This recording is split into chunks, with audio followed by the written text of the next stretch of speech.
first on board. Oh man, what a manic morning trying to get everything set up. I seem to get later and later every day. It's just ridiculous. It really is. Okay, almost there. Almost there. Where's Mr. Mouse gone? There he is.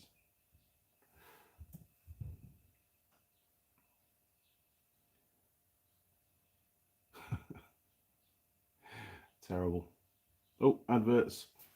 Right. Let's just wait for a few more to come into the workshop, shall we? Man, I got bitten loads of times yesterday. I think it was a mozzie bite. So, Mike, what have you been up to? How has your week been? And, oh, just to let you know, give me a second. I'll try and find the customs declaration. It's one of these, I think. Not that one. We're going to get to this lot in a minute, I tell you. Andy was not very happy the other day. It's not often it happens like that, but God, staggering it was. Absolutely staggering. So I'm interested to find out if you guys are having the same problem as I had a couple of days ago. Ah, right. Okay, can't show the address, Mike, but just to let you know, hang on, see if we can do this, see if we can do this. Just to let you know, your cap is on its way, mate. Okay, so that's the customs declaration to say, I'm sending you a cap. Grease on all sorts of stuff now. What else did it say on there? I don't know, let's have a look. Oh, Mrs. Mechanic got the P.O. Box address wrong. It's not P.O. Box 6264, it's P.O. Box 6265. It's the one next to it. Oh, advert's still playing. Hang on, bear with me. Right. Simon Roll, number 2 in the workshop. Good morning, Simon. Good to have you on board, matey. Jason Bryan, morning from Fettyville. Is that right? Fettyville. NC. Where's the NC? That's not New York, is it? NC. North Carolina, is it? Alan Cook. Hi, Andy. Good morning, Alan. Daniel Beddle. Surprised Daniel's not fixing houses today. Hello, Andy. Killswitch BB. Hi, Andy and crew. Welcome aboard, Killswitch. Daniel Beddle. What time is it there? It's late. That's what it is. It's 8:33 in the morning, according to my old S6. Steve. Hi, Andy. Everyone in chat. Good morning, Steve. Steve sent me an email. Actually, I've just read it before we went live. So it is. I think I sent Steve an email to say, just let him know that his shirt is now dispatched. And this whole live stream, really, the main focus, other than all the questions that you guys put forward, the theme is what the hell has happened to postage charges? Here in New Zealand, I was talking to Mrs. Mechanic on the way back. I reckon it's gone up because we were sending a few calendars out, weren't we, when we did those calendars about 14 months ago, it would have been now. And they're about $22 to post. I think it worked out to be $20 to post. And now it's, I think one of them was $35. It was just mental. Anyway, so yes, Steve got his tracking number for his shirt. And I got a reply. And thank you very much, Steve. Looking forward to that loom tape turning up. I've actually been holding back doing the bike, knowing that that's now in the pipeline. So we'll see how things, usually 2 or 3 weeks from the UK. I'm sorry, guys, I got bitten by a few mozzies yesterday. And if you hang on a little bit later on, once I've had my coffee and my cigarette, I'm gonna take you outside. I am. You're gonna step outside the workshop today. It's a very rare occasion because the carport's finished. It is. Me and Mrs. Mechanic have been working our ass off this week, and despite some horrific weather for a couple of days, we managed to get the timberwork finished and the corrugated iron, zinc coated corrugated iron on. The only thing that's left to do, which I really can't be asked to do at the moment, is the final trimmings. There's a little bit of overhang. You'll see that shortly. A bit of overhang to trim off and some guttering to fit. But that will happen, obviously, at some point. So thank you again, Steve, for sending that tape through. I really appreciate it. Obviously, we'll open your parcels when they get here. Now, let me try and catch up. Oh, a little Bricolo. Hello, Andy, from France. I was going to say it sounds a bit French, Bricolo. So good morning, little Bricolo. Whereabouts in France are you? I've been to quite a few places in France in my younger days. Kevin Straw, Monochrome Racing. Hi, Andy, from the UK. Kevin is back again. Kevin, you were on last week, weren't you? Jason Bryan, North Carolina. What did I say? Did I say right? I don't know, I can't remember now. Brian Moore, morning from Toronto. Excellent stuff. Mr. Edster, how you all doing from Alabama? Wow, Alabama. Isn't that where all the tornadoes are, Alabama? Alan Cook, how's Holly? Holly is doing really well, actually. She was obviously in lockdown again. Not getting into the whole COVID thing.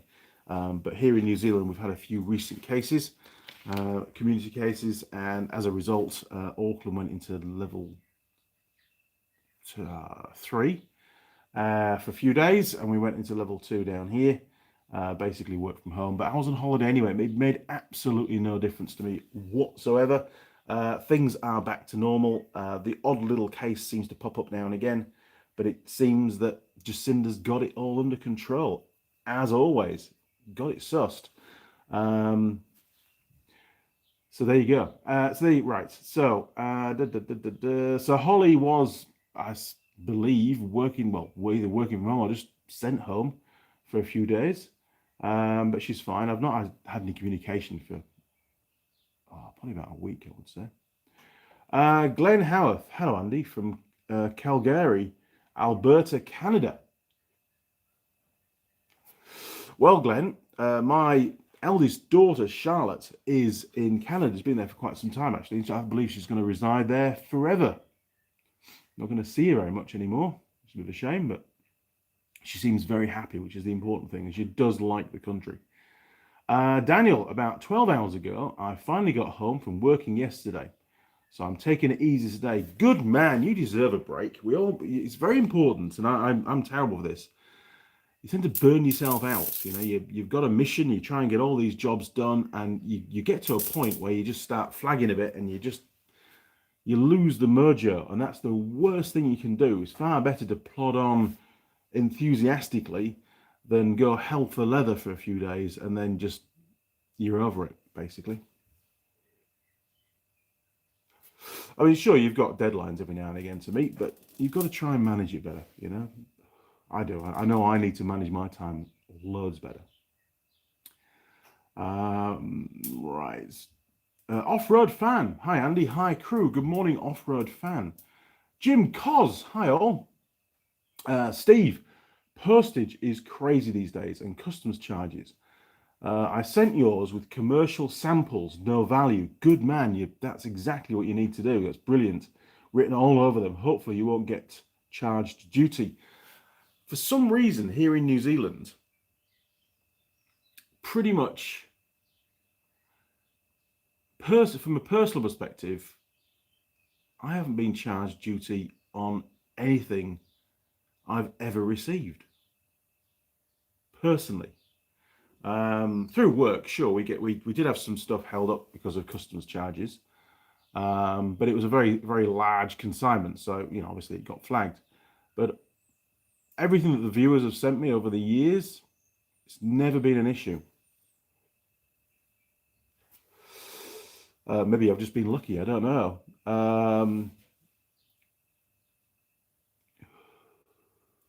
So thanks, Steve. Yeah, we're going to come to the prices shortly. I'm not having a whinge that I had it to do, because a promise is a promise. But I must admit, it was a major shock, was the costs. Let me just catch up with the comments if I can. And then we'll get to the parcels that have been sent out to confirm they've all been sent, and just to give you an idea what things have cost. It's just international postage is crazy from New Zealand. Oh, hang on, you guys are faster than I am. Upstate New York, thanks, Jim. Jim Haynes is in the workshop. Good morning, Jim. Good to have you on board, sir. On the road after working on an old friend's trucks, servicing and rear tires on a Chevy 1-ton and shocks on a 10-ton Freightliner truck. Wow. They'll just run oil shocks, will they? The old trucks. Little Brocolo. Big smile. Mike Bazanski. Motorcycle is out of storage from past 5 years. Gaskets on the fuel tap are rotten. Didn't discover till I filled with 5 gallons of gas. Happens to us all, mate. It really does. That's a bit of a shame, isn't it? Drain it all out again, start again. Jim Haynes, I did take time to hit the like button when I signed on and didn't cost me a penny. Thank you very much, Jim. Appreciate that. Daniel Beddle, so very true. Yes, time management. It's really important. Connor K. Good morning, good evening, Andy. Good morning, Connor. Right, that's a good trigger for the parcels because Connor's was the biggest. Okay, so where do we start? Well, let's start with Connor's. So I got to the post office and it was in Morrinsville because I was in Morrinsville collecting the steel roofing for the carport, which is now on. And I said to Mr. Mechanic, hey, tell you what, let's get these parcels posted. So we went to the local post office in Morrinsville and manhandled all the parcels in there, much to the delight of the lady behind the counter. In fact, to be fair, she was incredibly helpful. So this is not a dig at the New Zealand Post staff whatsoever. She was really, really good, as was the other post office we went to later in the week in Tokoroa. Yes, I was on my travels, doing bits and pieces. And she said to me, hey, that's a rather large box that's going to Portugal. And I said, yes, it is. I said, it's very, very, very precious. There's lots of items in there. And her eyes lit up. And she said, oh, I hope you know what's in there. I said, well, I've got a pretty good idea. He said, no, you need a much better idea than that. And I can show you this because it hasn't got Connor's address visible. I didn't get me ashtray. What an idiot. And this is just one of the sheets that I had to fill out. And I had to do it all from memory, pretty much. I had to list every single item. And more to the point, I had to it was like a guessing game. I had to guess the weight. We knew what the total weight of the parcel was. So I had to break it all down to individual components. And they're all there, look. Unbelievable. So I was stood there in the post office, big queue behind me, watching the video, the live stream that we did on New Year's Eve to try and work out everything that I'd put in the parcel to Connor and put some kind of value on it that was realistic, even though most of the stuff had been donated, it wasn't really a retail value. And the weight, I mean, honestly, just ludicrous, absolutely ludicrous. And Connor, I'm going to say this is part of the live stream, but it's nothing on you at all. It's a promise that I made and it had to happen. But the cost, let's have a look. So to send the parcel, and it weighed 9.15 kilograms. I remember that because it's sort of burnt into my memory now is this escapade. In fact, let's read it back a little bit. So we parceled it all up, Connor, at home, and we have a spring scale, a fish scale. So we weighed it and measured it, and we went onto the New Zealand Post website, which you guys can go onto if you want. It's nzpost.co.nz, I think it is. And we put in the dimensions of the parcel and put in the weight. And I think the weight was still under 10 kgs. It was, say, 9.5. And it came out at 300, yes, that's right, $354 or thereabouts. At this point, I just thought, Mrs. Mechanic's put the wrong numbers in. She's put in meters or something daft, or inches rather than centimeters. So let's do it again. So we checked all the numbers and she was bang on. She's very good at that kind of stuff. And, you know, I should have doubted it really.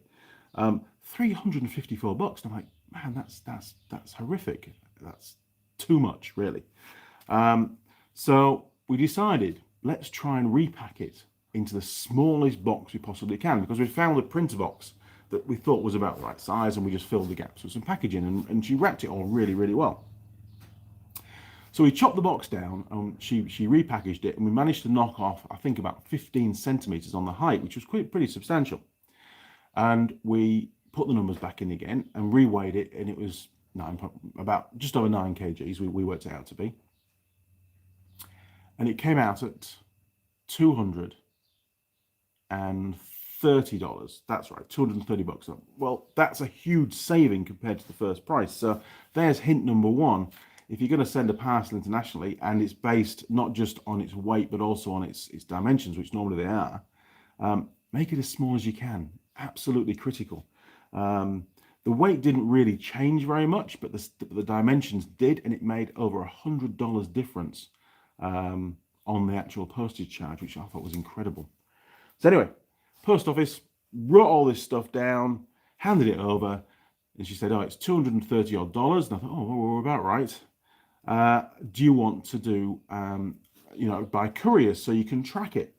And I said, yes, we're going to need to track this, because it's, the value's probably, I think we put the value down about $600 of contents, probably a bit more, actually quite a lot more retail, no doubt. But that's what it had cost me, and what I thought the cost prices of the other components would have been. And that was another $30 odd. So it came out at $264.79. And I was like, wow. Well, and then she said, "Oh, and deliveries to Portugal are a little bit hit and miss at the moment. It might take quite some time." And I said, "Look, it doesn't bother me how long it takes within reason. The important thing is it does actually get there. So will it get there, or are some of these deliveries just not happening?" And he said, "Oh, no, it should get there. If you do tracking, it'll definitely get there." So, right, okay, let's do that. So we signed that one off, and then we moved on to all the other parcels. Bearing in mind, we've already blown $264. And what else did we do that day? Let's have a look. I think they're on this one. They are. Bear with me, people. Bear with me. Right. Probably going to set fire to the workshop at the moment. Okay, so you get these little customs slips. You guys have obviously sent parcels before. And I think... what's this one to? Right, yes. So this is a calendar. So, geez. Dun dun dun dun dun. Dun dun dun. Dun dun dun. Geez. Okay. So one of these calendars went to... in fact, no, the first... yes, this is to Colin Furs, actually. So Colin Furs, I sent a calendar ages ago when they first came out, and he never got it. And he was a bit upset. He said, he messaged me on Instagram. It's quite nice to have contact with people like that have the huge YouTube channels. And he said, "No, it never turned up, Andy. Sorry, it's just not here." So he gave me a different address. He gave me an address of a shop that obviously maybe a family member runs. And he said, "Look, send it to this shop, guaranteed to get it, not a problem." So we parceled it all up, threw a few stickers in there for his workshop as well. And decided, because the first one had gone missing, decided to track that one as well. So that came out at $59.83 to send an A3 calendar to England. $60. A bit steep, isn't it, really, to be fair? But I suppose it did include tracking, which is probably about $25. And then we sent another calendar without tracking, which would have gone to... man, where did that go? Can't remember. And that was $33.20. Yes, did that go to that? I think that was Ichiban, actually. Ichiban Moto. I didn't bother to track that one, and that was $33.20. So there you go. That was to the States. So $33.20 for a calendar to the States. And then Steve, your calendar, calendar and shirt and a few stickers. $67.67, including tracking. I thought, I'm gonna have to track this because it's got an expensive shirt in there. So all up that day on postage, the grand total was $426.49. And at that point, I sort of stepped into a rather bad mood, to be honest. But not because I had to send the stuff. I was very happy to send the stuff. Really, really wanted to send the items. But just the fact, I thought, that's a little bit steep, really, for what we'd sent, you know. Anyway, I've got some more. We'll get to the other stuff in a minute. Let's just catch up with the comments. And I'm going to have to have some coffee because I'm drying up here.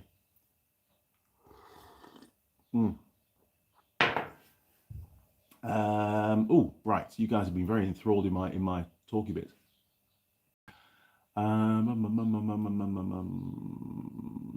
Right.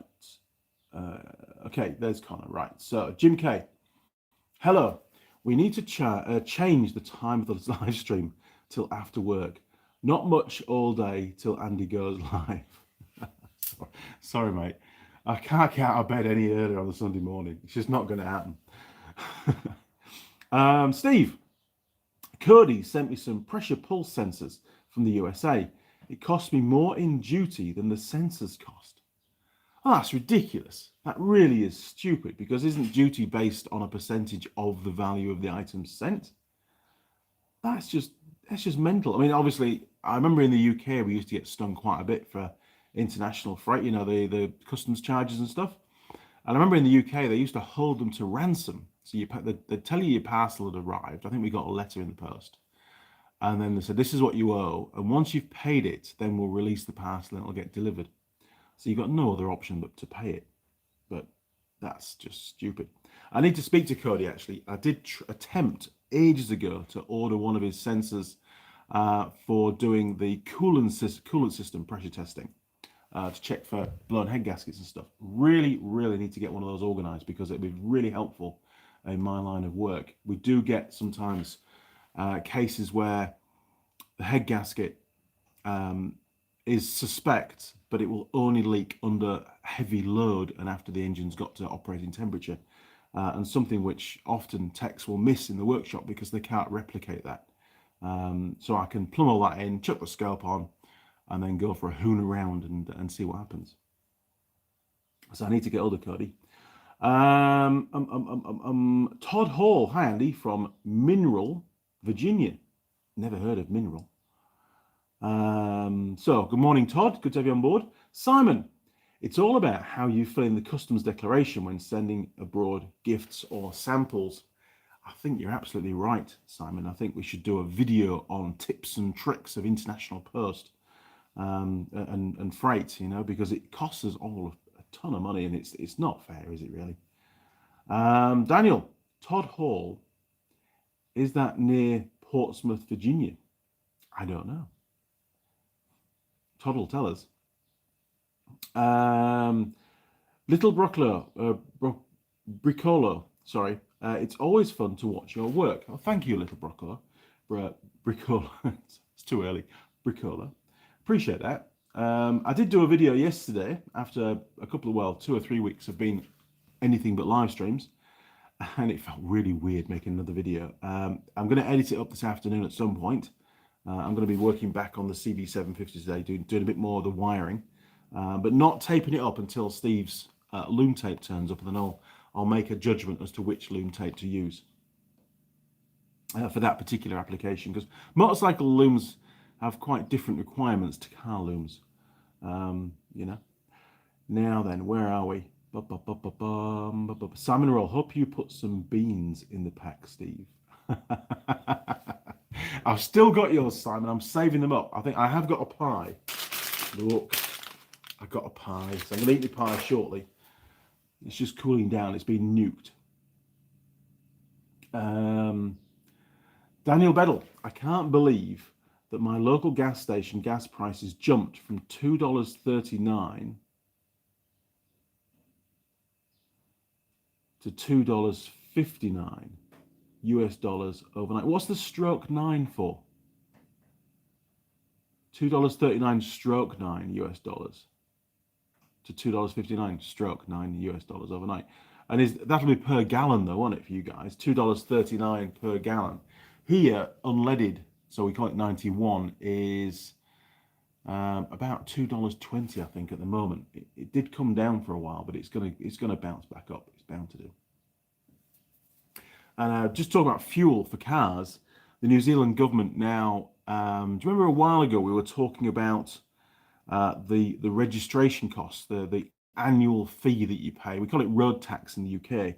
Here they call it Reggio.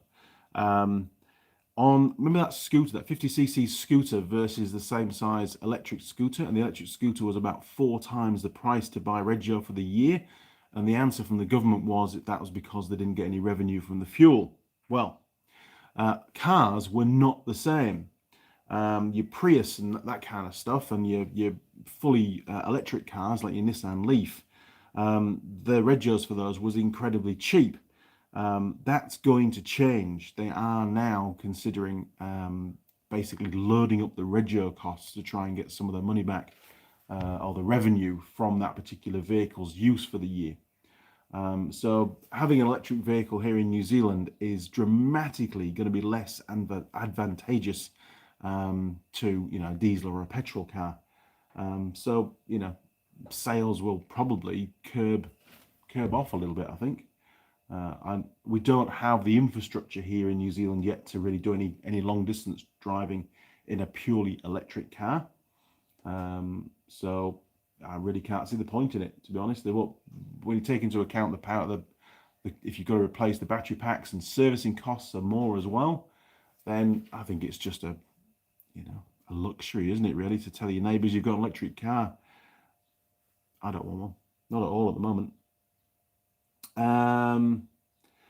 Glenn Howarth, Daniel Bedell, it must be nice. I pay roughly $3.20 per gallon here. Wow, that's a considerable amount more. Simon Roll, for bigger boxes, you're better off not using the post office, better using a courier there with tracked without the extra cost. We did try that, Simon, believe it or not. There's a company called Pack and Send here in New Zealand that does exactly that. And I said to Mrs. Mechanic after we'd done the initial price of the one to Portugal for Connor, I said, no way, try Pack and Send, see what that comes out at. $1 difference. So they're obviously monitoring what the NZ Post prices are for international, and they're just tweaking theirs to suit. It's just ludicrous. I mean, sure, I could have spent a lot more time on the web searching around and save a few bucks, but in the end, I suppose it was good because we made the parcel smaller and we saved quite a bit of money there. Pretty much paid for a couple of other parcels to go. But you are right, Simon. There are ways you can save some money for sure, at both ends as well. Not just the shipping cost, but also through the customs side of it. Mark Rainford, crazy money. Anyone would think you live on the other side of the world. I do. Unfortunately, I do. But it does seem really weird because there's a lot of empty containers leave New Zealand. So you'd think that all of that was air freight, by the way. For some strange reason, we're not doing sea freight out in New Zealand for domestic parcels. Everything is air freight. So, that's going to bump the price up an awful lot. I remember in the UK, when we were sending parcels to New Zealand, to family here, we had the option of sending it by sea or by air. And of course, the sea was a lot cheaper. We don't have that luxury at the moment. It just doesn't exist for some reason. Everything's by plane. Nick Young, 1961. So New Zealand Post are thriving pricks. Well, I don't know about that. And tracking should only add a few dollars. Somebody's making a lot of money somewhere, that's for sure. To think that the prices have gone up really at least 50% in the last 14 months is a considerable hike, isn't it? Steve, ouch. Thanks very much, mate. Hey, Steve, it's not a problem. It's not a problem at all. I mean, at the end of the day, the channel creates an income. It's not a phenomenal income, don't get me wrong, but it does create an income. And the way I look at it is I just plow back into the channel and the ancillary elements, which, viewers, tools, all that kind of stuff. I'm happy to put it back in because, I look at this channel as a very long-term venture, not just an investment in time, but of course there is an investment financially as well. I buy stuff, I buy hard drives, I buy cameras, there's all sorts of stuff. Anyone that makes a YouTube channel is fully aware of all the additional costs associated with doing what we do. Even these shirts and stuff, you've got to look smart on the camera, and it's nice to have it branded. And well, I'm not going to say how much these shirts cost because I've just sent one to Steve, but they're not cheap to have made up. Although I must admit, I decommissioned my first shirt only last week. I was busy grinding away, and it got a big tear right across my belly, unfortunately. And it wasn't, it was because the fabric had just got so thin. That shirt must be 3 years old now, at least 3 years old. So I think 3 years of use and abuse, and that's welding, grinding, whatever really. Very, very well made, I must admit. They're not your gimmicky kind of look nice, not perform kind of shirts. They're actually a proper commercial work shirt. So Steve, should last you for years, matey. And yours is the only one on the planet like that, so look after it. Now then, Daniel Bedell. I know in Pennsylvania gas prices are ridiculously expensive. $3.59 as of 3 months ago. What does the stroke 9 mean? I don't get the stroke 9 at the end. What does that relate to? I mean, is that an extra decimal? So really it's $3.60. I don't know. We don't do it here. Nick Young, 1961. International Post has always been calculated by weight only, never by volume. Well, here in New Zealand, that's not the case. It's whichever's higher. So you've got to give them the weight and the dimensions. And clearly the dimensions, and don't forget, our stuff's going by air freight. So that's probably why they include the dimensions as well.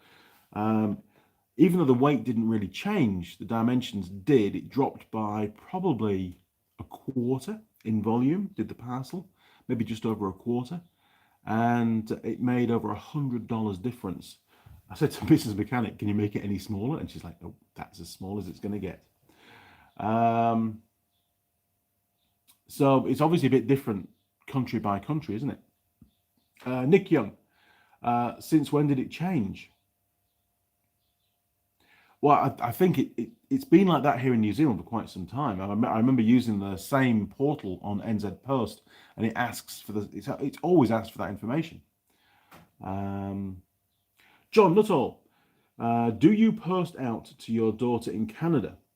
I posted a birthday card to mine from the UK. It took 6 weeks to arrive. Now, Charlotte did send some stuff this way from Canada to New Zealand, and it did take about the same period of time, about 6 weeks. And it was some of those bandanas that she makes for the canine world, for the dogs. She sent some to Marmite, which now and again you'll see Marmite in the videos, shop dog, and she's normally got one up. I think not at the moment because it's too bloody hot. But by the way, she's doing really well, is Charlotte, with that little Etsy shop. It's called Attire by Archie. Yes, I came up with the name. Attire by Archie. Check it out. It's really cool. It keeps her busy. She doesn't have a job at the moment. Something to do with a visa thing in Canada, but she's doing okay with that. Keeps her busy making stuff, that's for sure. Glenn Howarth. If I order stuff from the US to come to Canada, it usually costs just as much for shipping and duties as it does for the parts you're buying. That's just mental. Really is a tax on trying to, well, I mean, sometimes you don't have the choice of buying local. If they haven't got it locally, you've got to order it online. Quite a few of the tools and stuff that I get for the workshop, I actually just can't get here in New Zealand, or it just becomes too much of a palaver, and actually ends up being a lot more expensive. So I just go online and order it online, and delivery into New Zealand is actually pretty quick. Time's not really the problem, and the freight costs that you get charged. I mean, talking about freight, I mean, obviously there's a lot of the stuff, if you go onto Amazon and other bits and pieces, a lot of the stuff that we get here in New Zealand comes out of China. And Ben was telling me that if some of the items on Amazon and things are freight free. There's no charge. How on earth do they manage to set that up? I mean, Ben gets little components come through for bicycles and stuff that he's repairing, and little tools for his workshop and things. And there might be $3 or $4 for the tool, but the postage must have been more than that. How do they sustain it? I mean, sure, they're selling millions of items all the time, and maybe the bigger items they do charge the postage and it offsets it, but even so, I mean, there's a lot of stuff going out postage free. It's just crazy. They must have some really good agreements with freight companies. Jim Haynes, Todd Hall, he is near Lake Anna. Daniel Beddle, 9/10 a cent for taxes on 1 gallon of gas. Oh, okay. Right, it relates to taxes. Jim K, our fuel has a 0.009 price. Wow, it's got 3 decimal place price. That's mental. I mean, seriously, in New Zealand it just gets rounded up. If it's $2.59 and you're paying cash, you've got to pay $2.60. I think if you're using a card, they have to charge you the actual price. But we only have 5-cent coins. That's the smallest denomination now. So if it was $2.66, it would be rounded up to $2.70 if you're paying cash. Jim K, we can all thank Joe for our latest price increase. Oh, yes, the new one. Not really been following that, Jim. Thank you. Igor Zdravskis. I probably got it wrong today. That price for gas in the US is cheap. In Europe, 95 gas is 1.35 euros per litre. I remember the last year I was in England, I remember filling up. I used to go to Farling Hall to drop Ben off at school, and Charlotte sometimes as well. And I used to drive quite regularly a 2.8 turbo Nissan Patrol short wheelbase. It went really well, I must admit, really, really well. Very thirsty on fuel. And if I pulled in to fill it up, it would cost me over £100 in diesel to fill the tank. I mean, they had pretty big tanks on them, but even so, over £100. It was very expensive, was fuel over in the UK. And all the quad bikes used to use petrol. We used to have 24 of the army-style jerry cans. They were 20 litres each. And I can't remember how much I spent, but it was a ton of money to fill those up. It really was. That was a lot of petrol to be carting around the back of your ute, I must admit. And I would do that probably twice a week on a busy week. So I'd fill up 48 20-litre jerry cans a week just to run the quad bikes. A busy operation we used to have. Daniel, can't wait to see you make your own wiring harness from scratch to replace the worn out or badly damaged harness to do. I've been sort of, on the bike, I've been replacing wires one at a time. So I didn't want to just pull the whole harness off and make a new one from scratch. I probably would have got a bit lost doing that. I've never done that before. And not all the wires needed to be replaced. It was just the high current wires that really were quite badly burnt and corroded, blackened. And I was just chasing volt drops, don't forget, on the important components like the ignition system. So I've done that, but yeah, taping it up shouldn't be too hard. I did buy that sort of mesh type loom guard. Not too sure, like a tubey stuff it is. Not too sure I'm going to be able to install that yet. It'll be a bit fiddly, I think, getting it into the main section of the harness. Might take the harness off. Well, probably will take the harness off the bike to do that, but we'll see. It won't be on camera. I'm not going to try and film something that I've never done before because it'll look crap, to be honest. I'll show you the end result though at some point. Where are we now? Daniel, the wire color coding as the same to keep it like OEM and whatnot. Yeah, I've done my very best. I've only got limited wiring around from other looms and bits and pieces, but I have tried very much to keep everything OEM color coding, because honestly, the next guy to work on that bike will absolutely hate me if I don't do that. Plus, at the end of the wires, some of the wires that are actually labelled up as well, so that might, offset the grief that I'm going to cause. Jim K, Andy, how do packages come from Australia? I think it's all air freight. You know, domestic stuff. I've never sent anything from Australia. I know usually only takes about a week, so I really can't see it being shipped, to be honest. I think it will be air freight. I don't really buy much out of Australia, in all honesty. Probably because I think maybe a big spider's going to crawl in there and end up in New Zealand. I really don't like the Australian spiders at all. No, that's a joke, to be honest. But I just don't buy a lot of Australia. I'd rather buy out of the UK than buy out of Australia, if nothing else, to support the Brits. You know, and plus, out of the UK, it's stuff. It's brands that I know and I can trust. Some of the stuff out of Australia I've never heard of before, and I just don't know what I'm buying, so it's a bit hit and miss. Todd Hall, halfway between Charlottesville and Richmond. Igor's Dobruskis. Sorry, I have a diesel. The gas is $1.50. Well, here in New Zealand, when we buy diesel, it's pretty cheap. It's about, I think, about $1.20 per litre at the moment, from memory. Maybe 25. I don't really take any notice because it goes on a card, on a fuel card for work. But we have to pay road user charges. And I think that's what they're going to do for the electric cars, actually, thinking about it. Rather than load the reg up, you're going to have to buy road user charges for the electric cars.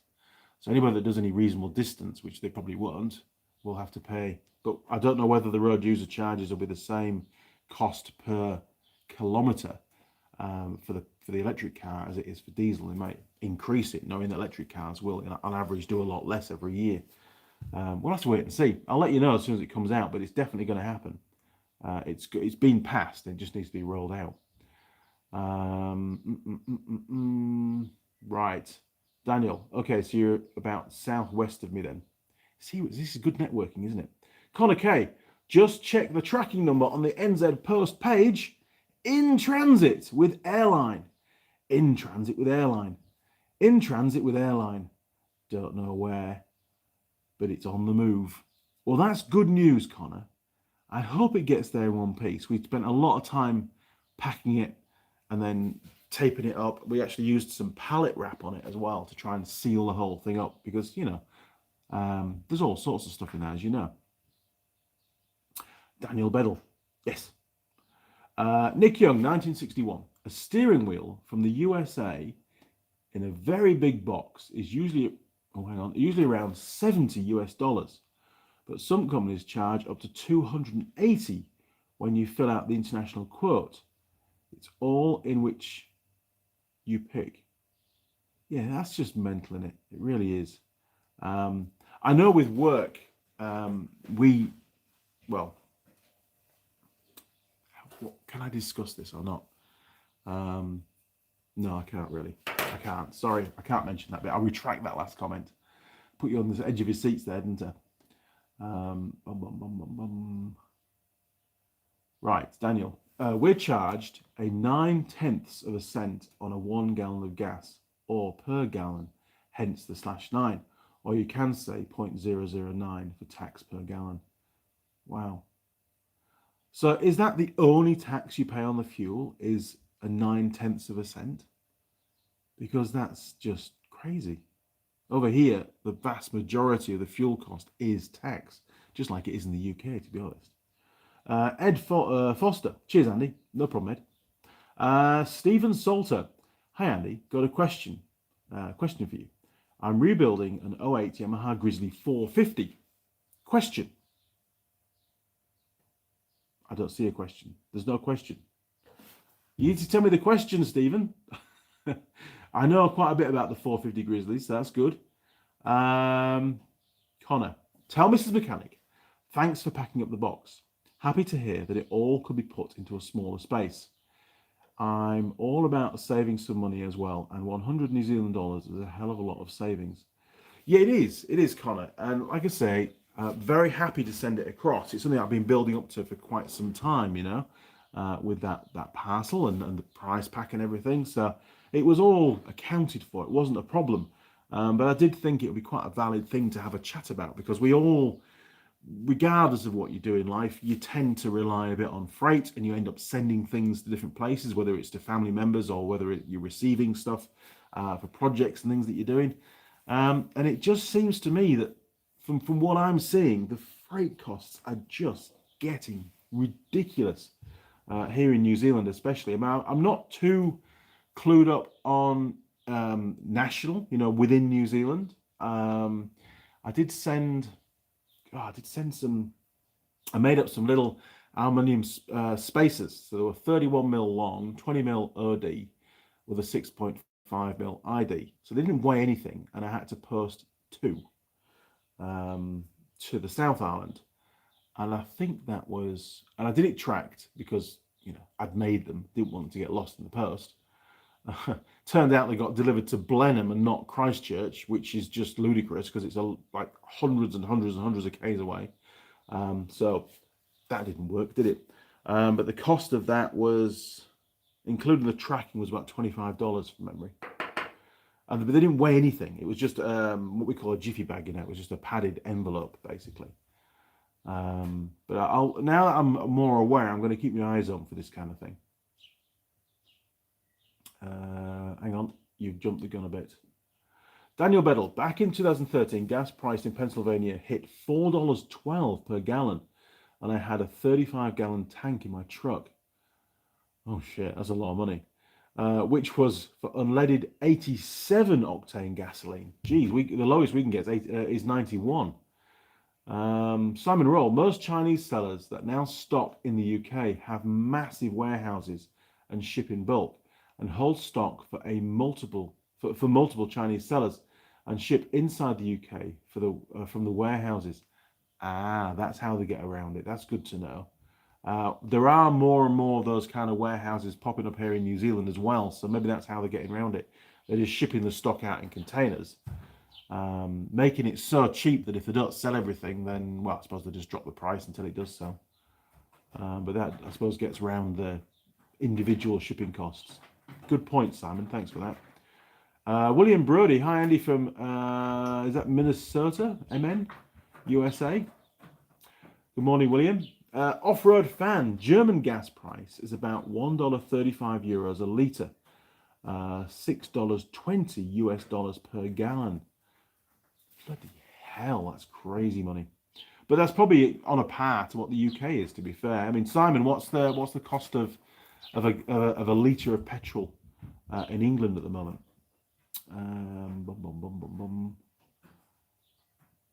Harry Darg. I was trying to remove a car windscreen. Oh, good luck with that the other day. Missed and cut my wrist with the razor blade. That's not good. Hurts like heck today. Mate, you've got to be more careful. That is not good at all. That could have been extremely serious, matey. Shit. I did take screens out of the little Suzuki Jeeps, but you didn't need to use a blade. They weren't bonded screens. They were just in like a little rubber insert.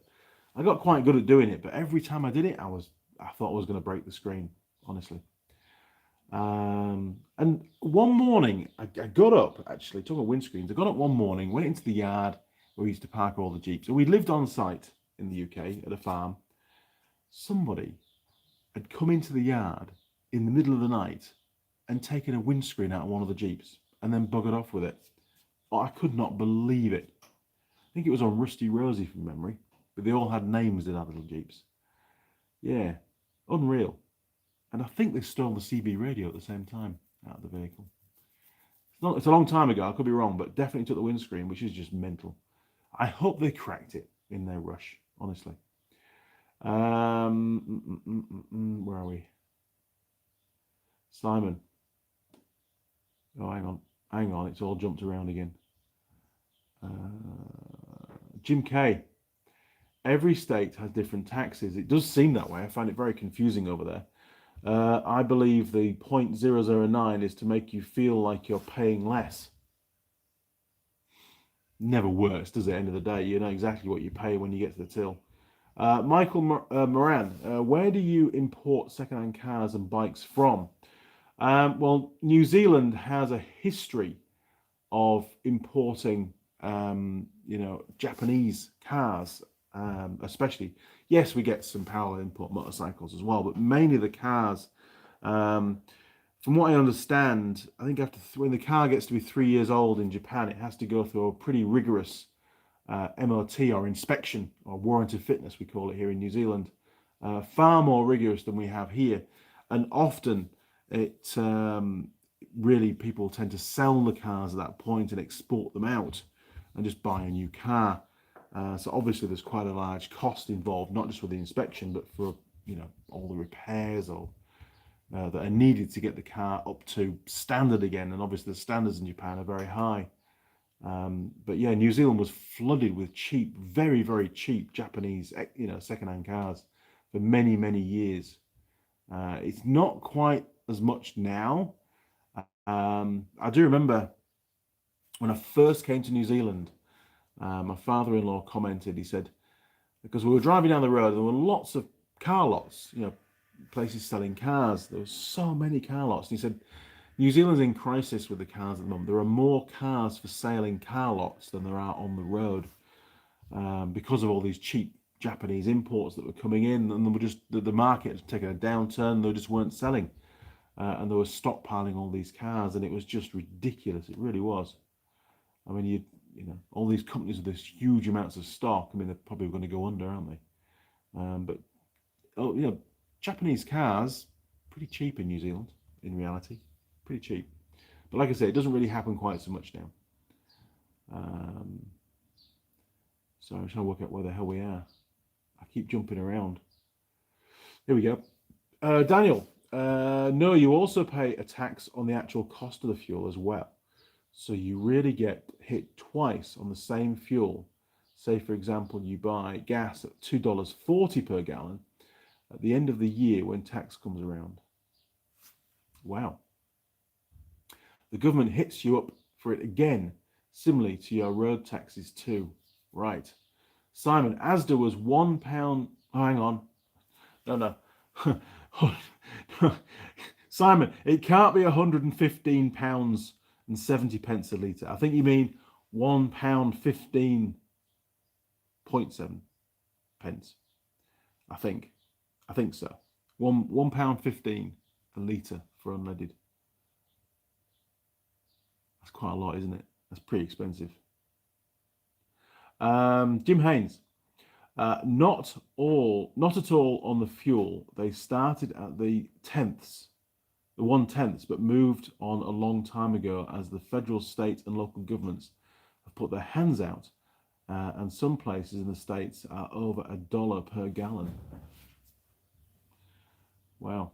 It does vary a lot, does fuel prices around the States, doesn't it? Daniel, use the hood release cable.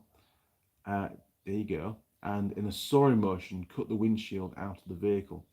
Yeah, I wouldn't be using a blade. Blade is too dangerous. It makes your life so much easier. Wait, it saves your life, doesn't it, really? John Nuttall. Sure, someone on here once said China Post is overseas, is government subsidized. I think they did. Maybe it is. I mean, obviously, it's in the interest of the Chinese government for its companies to make massive profits and take over the world. It certainly seems to be what's happening at the moment. Jim, do you ever see any Tasman cars there anymore? I haven't. No. Sorry, Jim. No, I haven't seen anything like that. Daniel, Andy, do you remember the Datsuns? Yes, we used to be a Datsun dealer in England in 1972, the year I was born. My father managed to secure one of the first Datsun franchises for England, which when the Japanese came to the US, they ended up becoming Nissan, or Nissan, as some people call it. Obviously it did change from Datsun to Nissan in the UK as well. I actually preferred the old Datsun name, to be honest, but I think it was too political at the time. They didn't want to use the Nissan name in England. But yeah, I can't remember I think it sort of back towards the end of the 70s, I think it was, early 80s, it changed to Nissan in England from memory, but I was only a kid at the time, so forgive me if I'm wrong. Daniel, Hence the movie Gung Ho. Oh, I need to watch that. Simon, here we go. Look, £1.15.7. Yes, I thought so. Otherwise, nobody would be driving any cars around in England if it's £115. Typo, mate. It's all good. John Nuttall. Here, damn dyslexia. That's all right. Daniel. And the saying, don't go all gung-ho on me. Me too. Right, I've caught up. So, finishing off the post. What did we have left? Let's have a look. I did do some more. A couple of days later, once I'd recovered. That was Collins. Right. Oh, that was that one. Right. So I'm getting there. They're all out of order. I have no idea. Oh, Mike Bazansky. That. In fact, Mike's yours was a cap, wasn't it, from memory? One of those red 10 Tools caps. So bear with me, people. Bear with me. Oh, it hasn't got the price on these, and I think one of the receipts is still in the car, like an idiot. Yes, it is. Mrs. Mechanic put it in the glove box. From memory, about $35. Yeah, this only declared. This doesn't show the postage price. But to post a baseball cap exactly the same as this, just different colour, was I think about 32 New Zealand dollars, not tracked. I think we did chuck a couple of the toolbox stickers in there as well, so you've got some more stickers coming, Mike. And we had 3 caps to post, and oh yes, I know what we posted as well. Forget the chap's name, but I had one of the viewers contacted me, DR200. I'd been watching the series with Holly, putting her bike back together, and he said, have you got a spare airbox lid? Because mine is missing. His, by the way, is missing, and he couldn't get one anywhere. So he said. So I remembered about a month later that I promised to send him one. So I found one. I did have a couple of spare ones. I cleaned it all up, put it in the post. So a single flat piece of plastic in a relatively flat padded jiffy bag was about $30, and that was to the States somewhere. I didn't charge the guy for the lid, by the way. It was a gift from me to him. But yeah, $30 just to post a single piece of plastic. Pretty flat piece of plastic as well, by the way. Ridiculous. And the same for caps. And she said, oh, if you could flat pack it into an envelope, and it was no more than, I don't know, like 10 mil thick, then it could go as a letter. And I said, well, you can't. It's just not going to happen, is it? So we just paid it. That was the end of that. Right, so I'm going to delve into the pie. Mrs. Mechanic warmed it up probably about an hour ago. Yes, exactly an hour ago. We've been talking for an hour. Crazy. If you've not smashed the like button, now's a good time.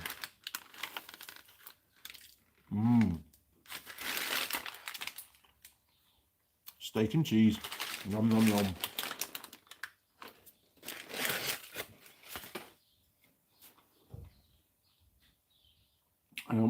Oh, you guys have been busy again. Here we go.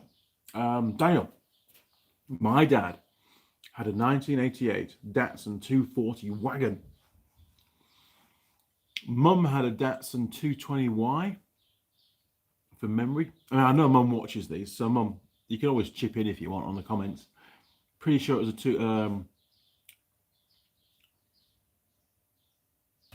120. It was a 120Y. That was it. Datsun 120Y. Cool little car. I think it was white from memory. It was a long time ago. I could be wrong. I think I wrote the colour wrong. Cool cars though, and they fetch a lot of money here in New Zealand now. People do collect that kind of stuff. Simon, every Datsuns in the UK had old cooker sides welded in as floors. What? Oh, I think what you mean is the floors rotted out So people welded them in to put the floors back. That was one of the biggest problems when Datsuns first started to be sold in the UK. They had no undersealing whatsoever, because obviously over in Japan they didn't salt the roads and stuff when it snowed, if it ever snows over there, I don't know. As in the UK, we were pretty keen on salting the roads, gritting the roads, and Datsuns very quickly became known as rock boxes, which is probably another reason why they changed the name to Nissan, obviously in line with the rest of the world, but it also got them away from that stigma. I do remember we had at the garage, down the bottom on the left, so you went down the ramp, parts department on the right, went down the ramp, and over to the left was like the PDI area, and right in the corner was the undersealing bay. And we had a guy that worked for us now, I forget his name now, and that was his job, to underseal cars.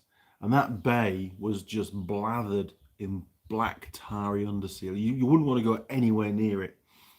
He used to wear like a suit, and he just every day be there undersealing cars.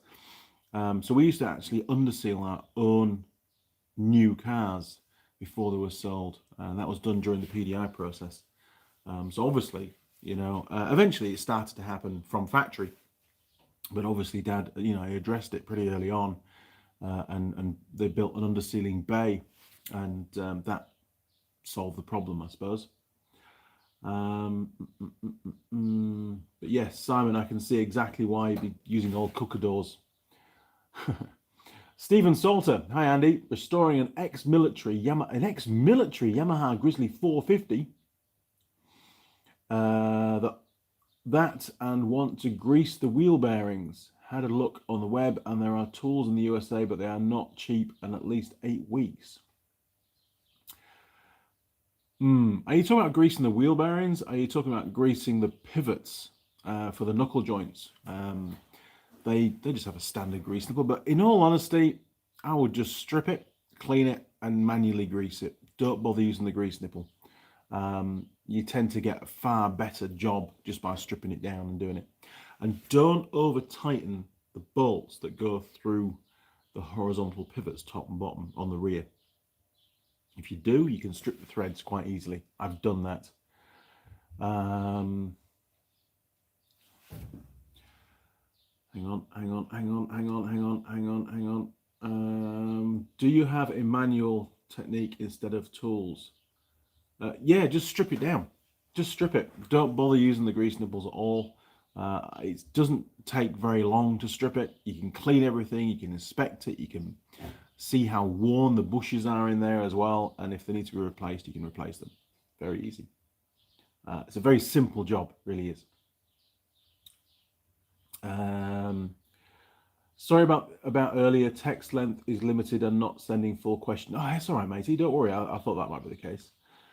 Steve, 120Y are awesome cars. Mustard green, brown, or white only.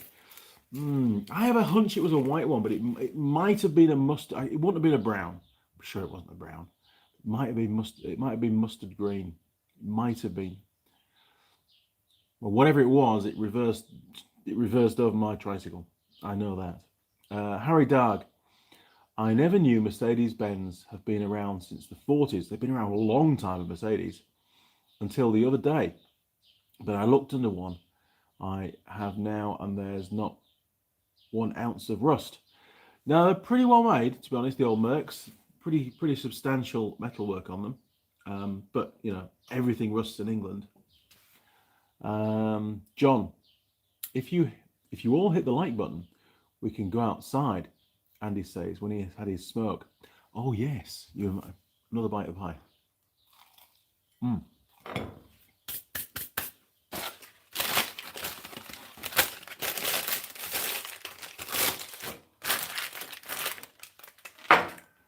You guys are going to keep reminding me because I make you promises and I forget. Let me quickly try and catch up with these. So we're going to go outside in a minute. Daniel, I had to de-pin the entire front wiring harness of a 1997 Chevy GMC Envoy stroke Blazer stroke Jimmy because it had European headlights on it. When my friend had bought it, They upgraded the headlights to a 2002 model. A big job. Year, and changed the whole front clip to do so. Wow, that's a big job. Audio Origami, what a name. Andy Mechanic, do you like working on BSA bikes? If so, what models?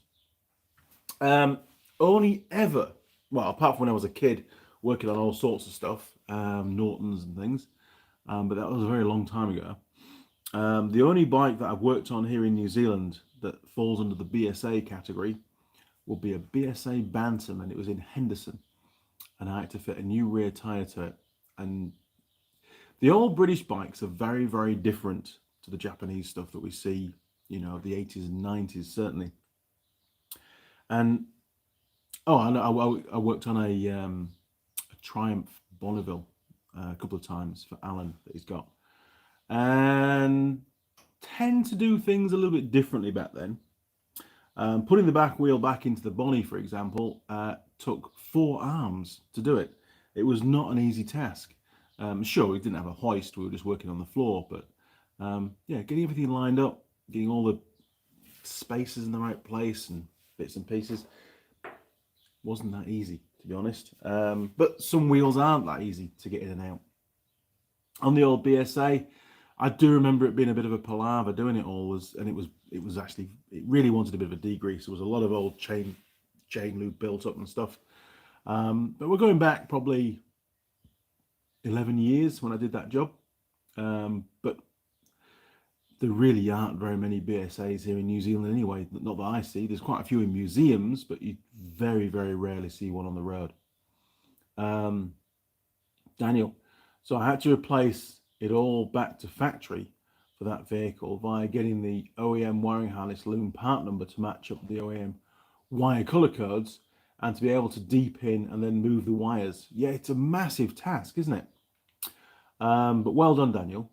It's just a testament to your perseverance, is that one. Michael Moran, what do you use seal new bike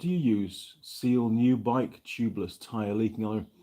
Michael, I do not run bicycle tubeless tires. I think they are crap. I don't like them at all. Ben loves them. I hate them. I don't get involved with that kind of stuff. If it's a motorcycle tire on a motorcycle rim and it's leaking on the bead, then you need to take the tire off and give the whole thing a really good wire brush. If it's an alloy wheel, you might want to paint the surface just to try and cut down on the corrosion in the future.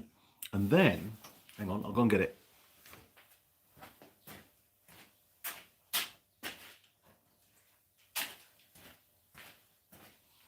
Get yourself some Bead Sealer. It says it in the name, doesn't it? This is some patch rubber. Craig Stevens gave me this actually last time I was down, and it's still going. I've done quite a few tires with it. It wasn't, so I'll have to get some more actually because it's getting down. But it's from Patch Rubber, so I think they're an American company. Contents 1 quart, 0.9463 litres. Has he got a part number? Yeah, stock number 16118. There you go. So you want some of that stuff, Bead Sealer. And you put it on the rim. You can also put it on the tyre if you want as well. Pop the tyre on, blow it up, and that will basically fill in the gaps, the voids for any imperfections. And it works really, really well. Very, very pleased with that stuff. Okay. Should we go outside? I think we should go outside. I'm going to show you the carport. Be very careful with the camera work, so just bear with me. Right, I'm going to turn you around. Am I going to turn you around? Yeah, no, I'm not going to turn you around. Not yet. I won't turn you around just yet. I need to get in position. Mrs. Mechanic's going to wonder what the hell's going on.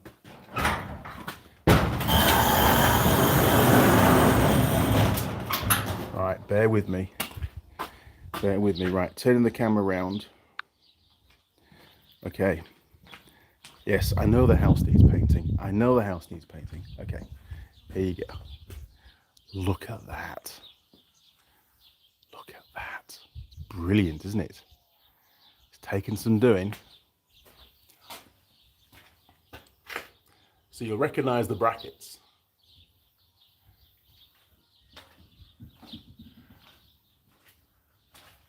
And it really is nice under here. It's lovely and cool now. very careful where I point the camera. Oh, you might be wondering what that is. I'll tell you what that is in a minute. But yes, very happy. Very happy indeed. Right, we're going back inside now.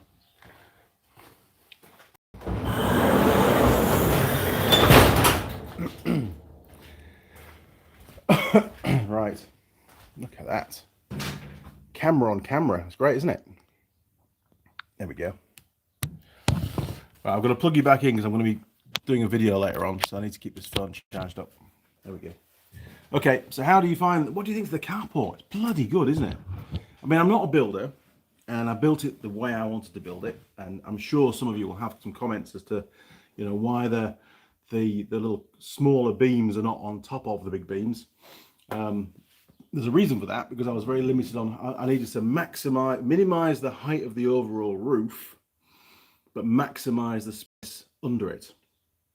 So by putting those beams on top, I'd have lost another two, well, what are they? I think they were 70 mil. I'd have lost 70 millimeters of additional height under the carport, because it was limited. There was a maximum height of the roof that I could go to. So everything's done for a reason. It is. I don't always explain the reason. Oh, here we go. Look, right. Daniel Beddle, the ambient air temperature sensor and the entire headlight wiring harness for the front of the vehicle, which also met for the horn. Big job, Daniel. Big job. Jim, early Japanese cars here in the US with carbs, yep, on them have at least 4 miles of vacuum hose. Yes, I think maybe 5 miles because of emission stuff. It is. The poor old Japanese had to do an awful lot of modifications and add additional emission control systems to cars sold in the States. Obviously, it wasn't so bad when they went to fuel injection. But like, for example, the little Suzuki SJ413s and Samurais, they were called later with the wider axles, they were carburetted. But those carburetors were just surrounded with junk. And they were very, very troublesome carburetors. They often would have problems. And in the manual, there was 37 pages in the genuine Suzuki manual on stripping, rebuilding, and checking in the whole of the carburetor system. I never used to bother. We used to rip them out, and we used to fit a carb that I used to buy out of the States, actually. A guy in the US used to do them for us. I think it was a Nikkei carb or something. But they were really well priced, and they were really basic, and they just worked, and they were brilliant for what we did, because they never caused any. Once we put one on, it wasn't to do with performance. It had a nice glass panel on the float bowl, so you could see the quality of the fuel. You could see if any water had got into the carb. Just very simple, easy to fix on the trail.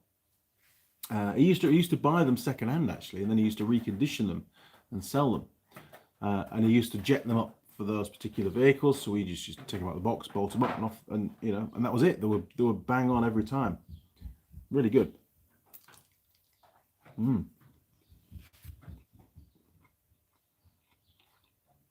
But that's why, Jim, that's why the Jap stuff had so many vacuum pipes on them.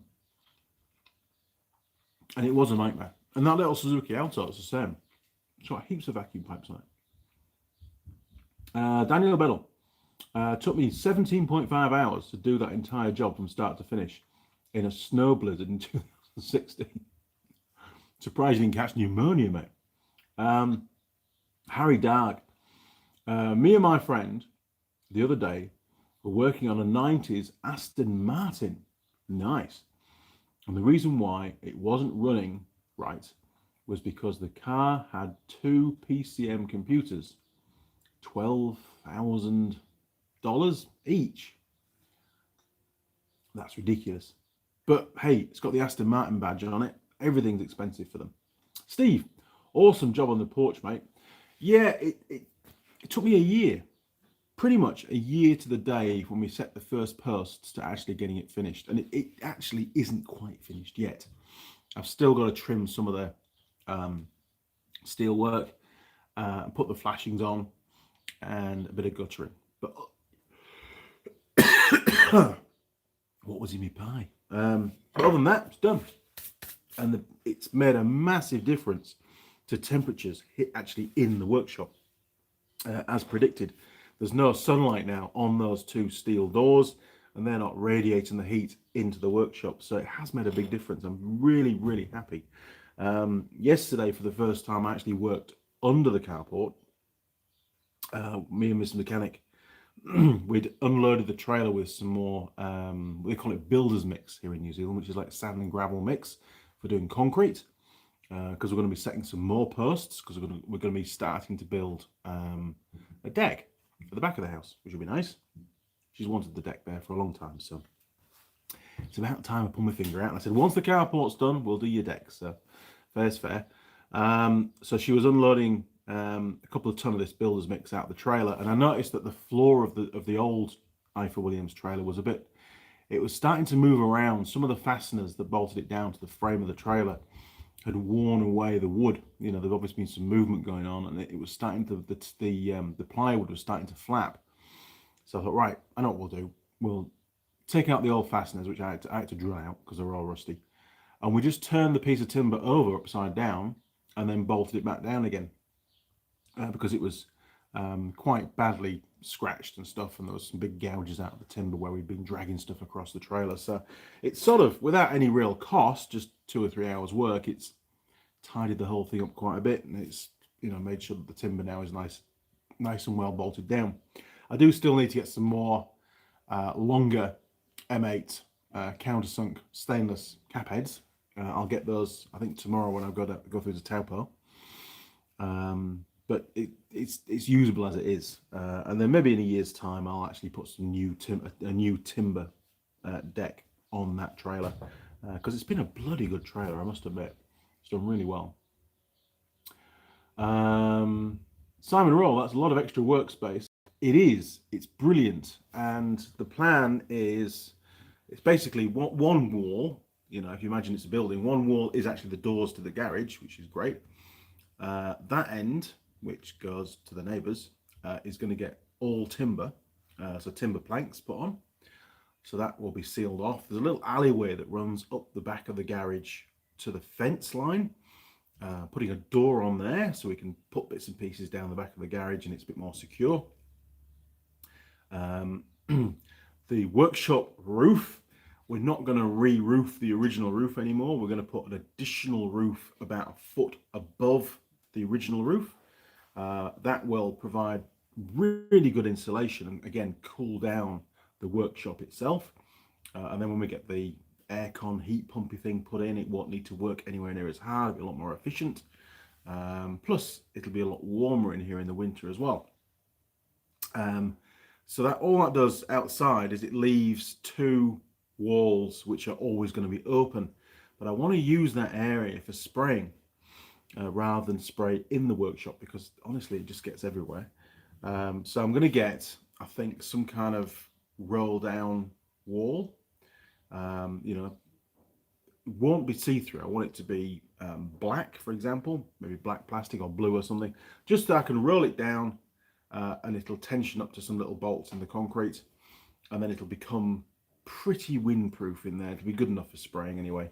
So it'll be an ideal space for working on chassis and trailers and anything big that I don't want to bring in the workshop, and also spraying, you know, all these brackets and stuff. But I'll be spraying those in the workshop probably. I won't have time to get it finished by then.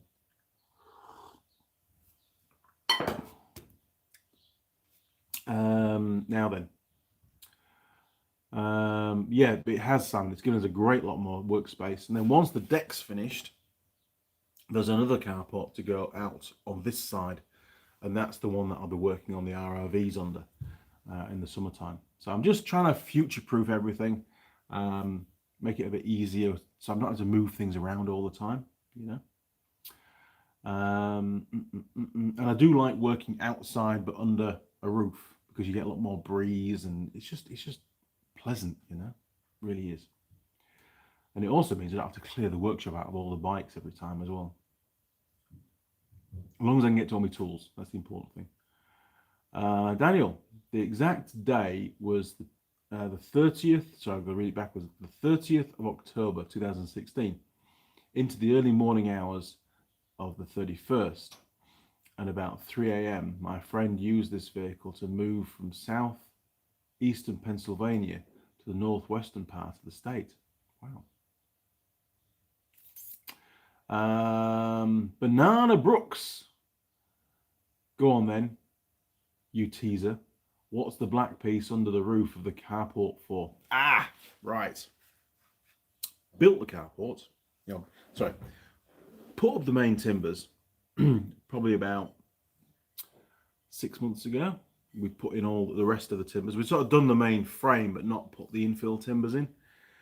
And didn't spot it. Should have spotted it. One of the timbers had a whacking great knot in it. And over time, that knot started to crack. And it really compromised the strength of that particular beam to the point where I remember I was hanging off it, putting some of those little smaller ones in. Noggins, I think they call them, don't they? Putting those in. And I was hanging off it, and you could see the crack opening up when I put my weight on it. I thought, that's not bloody good. And I had one more beam left over of that, I think it's about 7-inch by 2 inches, section timber. I had one left, but it was about 20 centimeters too short. And I'm like, shit, because I would have just taken it out and replaced it. But I didn't have time to go and buy more because it's about a 2-hour drive from where I am to go and get the timber. So it's 2 hours there, 2 hours back. It's another day gone, really, isn't it? So instead, I made a brace. I know. I made a brace. It's only a carport roof. I'm not putting tons and tons and tons of stuff up there. But in actual fact, it worked out really well. It's got steel plates both sides. It's screwed up from the underside. It's got bolts going through it. It's fixed it, to be honest. So a repair job on the new carport already. But it does give me a nice steel plate to hang things off and stuff, I suppose. It works. So there you go.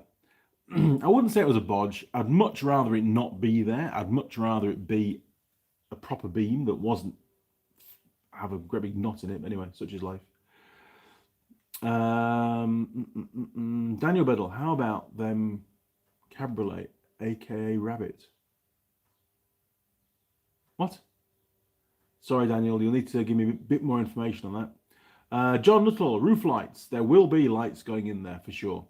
Daniel Biddle, I helped a friend of mine get his daughter's cabriolet up and running and got it to pass the PA inspection and emissions tests before I moved to Virginia. Bloody good, mate. Simon, sounds like you need an ex-army field tent to spray in. That sounds a very good idea, Simon. It does.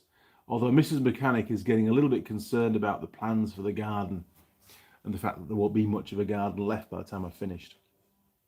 I've got a big I've got 2 retaining walls to put in. There's an existing retaining wall which is not retaining anymore as well as it should do. So that needs to be ripped out. And I'm going to go all commercial on this. So we'll be driving around New Zealand. We have a lot of retaining walls along the roads here in New Zealand, and they use I-beams that are galvanized, and they set them into the ground, concrete them in, and then they just drop square section timbers between the I-beams, and they lock in because obviously you've got the slots either side of the I-beam, and that's exactly how I'm going to do the retaining wall. I'm going to set some I-beams into the ground, dig some holes, set them in, and then just basically just drop the timbers in. It'd be really, really easy to do, and I think it'll look pretty cool, and it'll be super strong, and it'll never fail. That's the plan. So yes, but I'm going to have to buy a little digger, I think, as well. That's my excuse of buying a digger, to get saving up at some point. Steve, I just got rid of the van. You have. I watched the video. Very sad day, Steve. Now busy converting my garage into a film studio. Good man. Put up 3 meter by 4.5 meter gazebo up yesterday for additional shelter when filming. Steve, if you're going to start from scratch, sounds brilliant, by the way. Lighting. I have terrible problems on camera. Sometimes, it's not always bad. I mean, at the moment, it's fine, isn't it? Oh, it looks fine. But when you get too close to the lights, you get a lot of flicker, and that's to do with the hertz rating of the fluorescent bulbs. If you're going to be buying any lighting for your workshop, make sure you get, I think it's the LED type lights, but they have to have the 120. I forget all the terminology. It's a while ago since I looked into it, but you need the 120 drivers. Not either that, or a really cheap way of going around it, rather than all of that, is to buy DC 12 volt LED lighting and put that in your garage and run it off a battery and a charger probably, because then you're not going to get that AC flicker, you know, that we get on the fluorescent lights and the 50 hertz LEDs, because these are LEDs at the back and they still flicker. I wasn't impressed at all, because I talked to the guy at the electrical supplier's place and explained the whole thing to him, and he said, yep, these will be fine, these will be fine, these will be fine. So I bought 3. There's one over the lathe and there's those 2, and they're just as bad as the fluorescent lights, to be honest. Anyway, so if you're going to buy lights for your workshop, take a little bit of time to research, and maybe even, you know, get them to fire one up and actually film the light and see if you get a flicker on your phone. Even your phone will pick it up.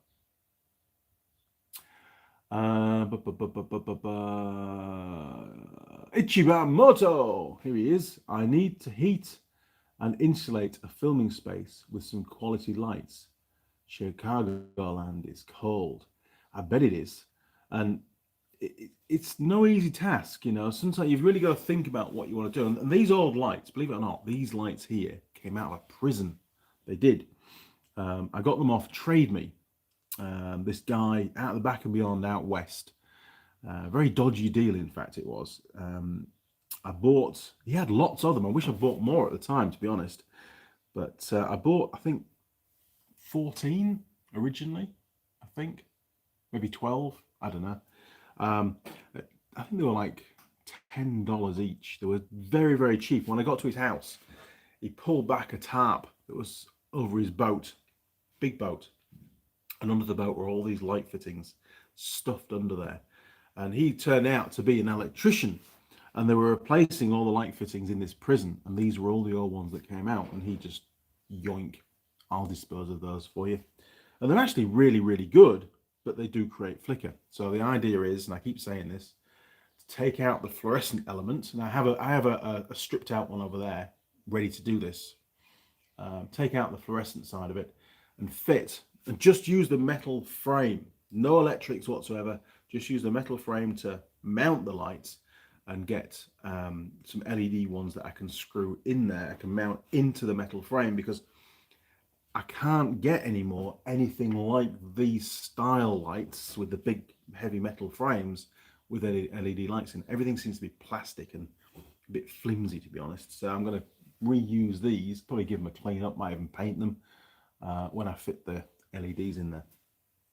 But I need to get the right LEDs, and I keep meaning to do it, but well, I've been carporting, and I've got a CB750 to finish, and a DR200 to finish, and I've got a go-kart to start. So things just drag on, don't they?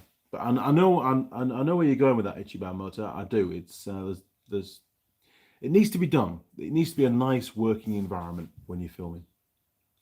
Steve, awesome tip. Cheers, mate. Hey, no problem at all. I did think about the 12 volt DC one for even in here, to be honest, because it would eliminate possibility of power cuts, and we do get a lot of power cuts.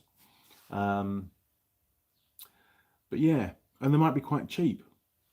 Might be cheaper than 240 volt ones. I don't know. So it's another option available to me. And because they only use a few amps, you know, you can run a hell of a lot of lights just off one or two car batteries. William Brody, Andy, what is your average temperature there? We just got out of a 2-week dip freeze, minus 28 Fahrenheit to minus 1 degree Fahrenheit. We are now at 28 degrees Fahrenheit in Minnesota. Wow.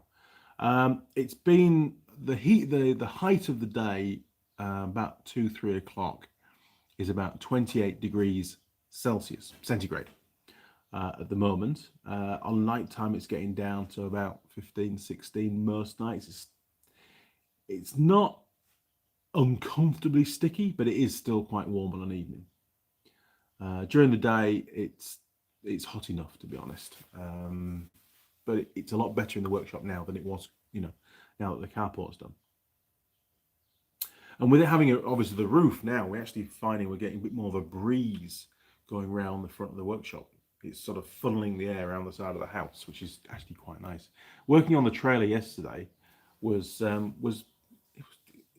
quite a pleasure, to be honest. It didn't feel hot. I wasn't uncomfortable in the heat, which was good. Definitely worth doing. And it's probably cost for the timber and the steel, all the nuts, and there's a lot of nuts and bolts on there, and the corrugated iron. I would say it's probably cost about $3,500 New Zealand to build that, which is not bad, really. It's not bad. Daniel, here in the US, we call that sister joisting. Ah, okay. I'm pleased that somebody else does what I've done then. It took ages to make all the little metal brackets to hold everything in place, I must admit, but we got there in the end. Daniel, what do you think about Ivan using the van as a loaner vehicle? What, you mean Steve's van? Yeah, Ivan could definitely fix it for you. There's no problem with that. Lafritus, I think it is. Hi Andy, question about motorcycle chain lubrication. Some use sticky grease, expensive, which sticks all sorts of dirt off the road, and others like me use transmission oil. Ooh, what's your opinion? There's lots of different types of chain lube out there.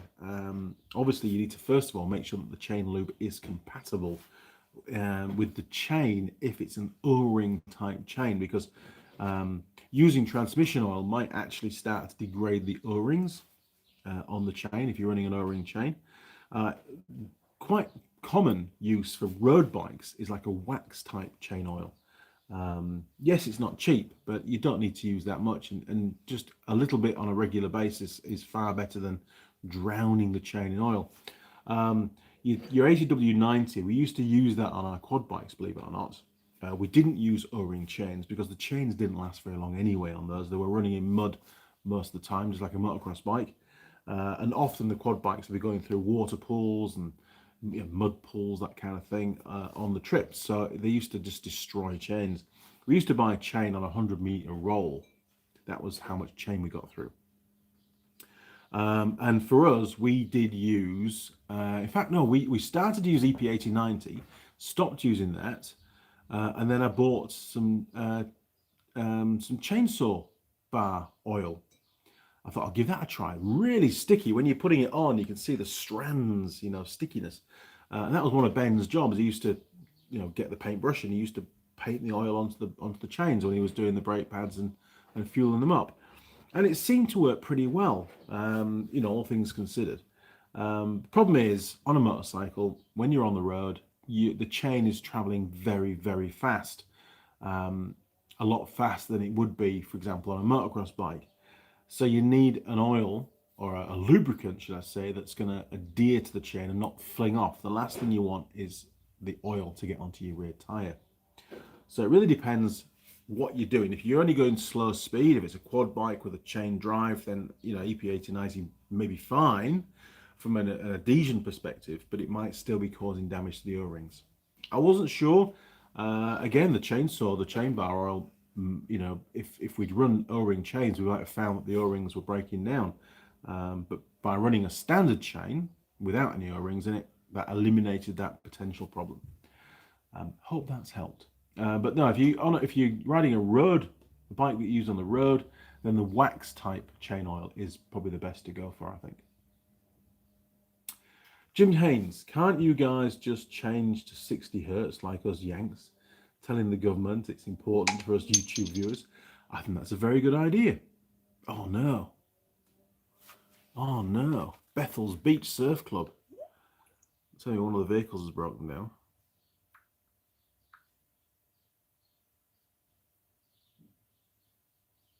Oh, stuck accelerator.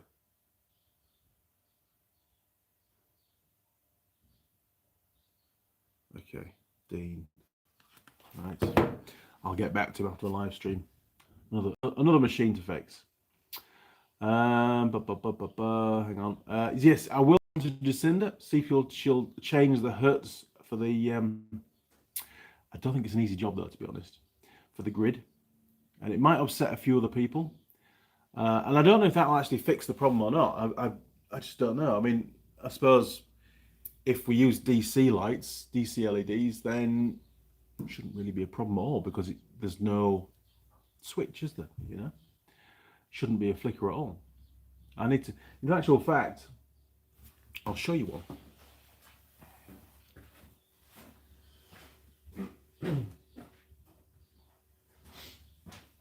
So what got me thinking about this is I was doing some filming. I think it was when we were doing the beams, the last of the steel work, and I got given a couple of these. Obviously, these are battery-powered LED lights. In fact, that's the little label on the back. I don't know actually what voltage it is. 2 times 10 watts. Doesn't give me any indication of voltage. It is obviously DC, and I'm going to blind you now. Are you ready? I'm going to blind you. You ready? Okay, here we go. All right. So that, in fact, let's do a better one. Let's do a comparison. Seems we're talking about lights. I'm going to turn you around. Hang on. Right. So this is an LED light. Look at that flicker. Isn't it terrible? Right. Really, really bad. LED light, not good. Right, this is the fluorescent light. Flicker, not good. This is a DC powered LED. Is it flickering? Oh, it is flickering. If you get really close, you can see the flicker, can't you? Bugger. Okay. Didn't have that when I was filming. But saying that, I never actually put the light directly into the camera, so it might be a camera thing, but oh, yeah. Does it flicker? Does it flicker? Does it flicker? It is flickering, isn't it? It's flickering. Forget everything I said, Steve. Honestly. Yeah, so I think it's the 120 drivers that you need. Going back to plan A again.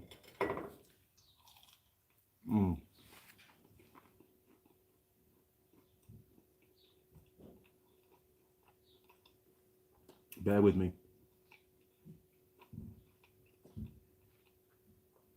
Simon, LED 12 volt DC, you may pick up from a caravan breakers quite cheap. Yeah, I mean, I'm not ruling it out. It may just be something to do with this particular one that's not ideal. But I didn't get any flicker when I was filming the beams, and it was really good. Daniel, La Fritus, try the Lucas transmission additive as a lubricant for the chain or chainsaw chain oil. Chainsaw chain oil is pretty cheap. John, I think you can get a tube conversion kit and use the old fittings. You can, ridiculously expensive, and the guy I spoke to a while ago that sold me those said he's not getting them anymore because so many get broken in freight, and you can just buy a whole fitting for almost the same amount of money, but obviously not the metal frames. I want to go away from the tube stuff. I just want to get something that's a bit more impact resistant as well, because I have broken tubes moving bits of metal around and stuff, and it makes such a mess, and there's a risk that you can get the glass in your eyes as well, which I really don't want to happen, obviously. Daniel Bedell, you got that right, lol. Yeah, thanks, Daniel. Harry Darg, watching your and cooking, having fried pork chops, homemade mac and cheese and greens, and a cold Michelob beer. And a cold coffee. So at least we've got something in common. Cold drink. Daniel, sorry about the sarcasm of the lubricant for the chain. That's all right, mate. Jeff Maple, hey, hi Andy, mechanic, mates. I made it here. You did, Jeff. Well done. Welcome aboard. We're on an hour and 40 minutes. Holy moly. And I'm still only halfway through my pie. Crazy. You guys keep me so busy. La Fritus, Daniel Bedell, thanks for the answer. Simon Rawle. In the AC LED light, there is a capacitor. Putting a bigger capacitor in will smooth the flicker but dim the light. Well, that's not bloody good. We don't want that. I want nice bright lights. I need really bright lights because I'm blind. But thanks, Simon. Daniel, there is a 2-in-1 chain oil you can get for motorcycles and bicycles to keep them from rusting and keep them lubricated. 2-in-1. Is that the same kind of brand as the 3-in-1, people? Because that 3-in-1 oil is really good. But not for chains, obviously. But it's good for cables and stuff. La Fortune, mechanic, thank you for the detailed answer. Hey, no problem, mate. Steve, the joys of live TV, lol. Yeah. Things don't always go to plan, Steve, as you well know. Jeff Maple. Oh, actually, talking about live TV and stuff, just bear with me for a second, because I don't know if you've heard the announcement or not. Hang on. Come on, computer, you can work. Where is it? Where is it? Something you need to know about this. I was very, very impressed, actually. Probably a couple of years ago, a new YouTube channel popped up, and it was a young lady called Faye Hadley, and well, very recently, she made an announcement. In fact, 2 days ago, she made an announcement that she's going to be starring on a new series with the Moto Trend channel called Moto Mythbusters. And it's got I think it's got one of the original cast members from Mythbusters on there. I forget the young lad's name. But now, what an amazing transition she's done to go from a YouTube channel, which I'm sure she'll keep going, to getting on to essentially almost mainstream TV really now. Moto Trend group of channels is a massive operation now.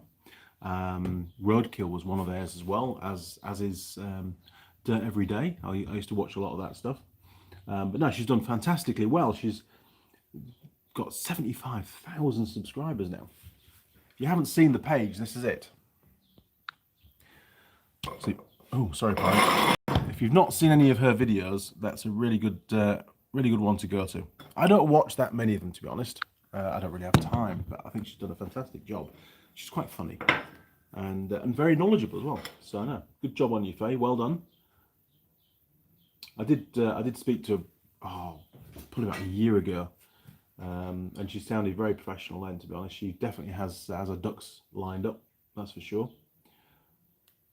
There we go. Where are we now? Oh, Al Marine Velocity. Hey, Andy. How are we doing again, mate? I'm pretty good, actually. Been a very busy week. We wanted to get the carport finished, and yesterday we did without really planning it, we just did some work on the, sorry, me and Mrs. Mechanic did some work on the, oh, got a friend request. Okay, I'll confirm that a bit later on. Yeah, so we did some work on the trailer, and I've been doing a few other bits and pieces as well. And last Sunday, we finished I've got all the welding done. In fact, you can see, look, my skin's all come falling. Can you see that on there? The skin's all falling off. Yes, didn't roll my shirt down for the first 40, so of course, got a nice suntan. But they're all welded, and there's 30 more for Mrs. Mechanic to clean up, and then they're ready for paint. She's got to give them a quick clean with a rag and some brake cleaner or something, and then I've got the joyous fun of spraying them all. But anyway, don't know when that's going to happen. Soon, probably next weekend. Off-road fan. Most LED lights use a PWM to get them brighter, therefore they flicker. Right, so I need LED lights without a PWM. What does PWM stand for? Jeff Maple, I hear you're on lockdown again. We're still in lockdown here, but hoping for some relief soon. Had my first COVID jab. Oh, good man. Well done, Jeff. Yeah, well, Auckland was level 3 for like 3 days, and then it dropped to level 2, which isn't that serious. You can pretty much still get on with whatever you have to do at level 2.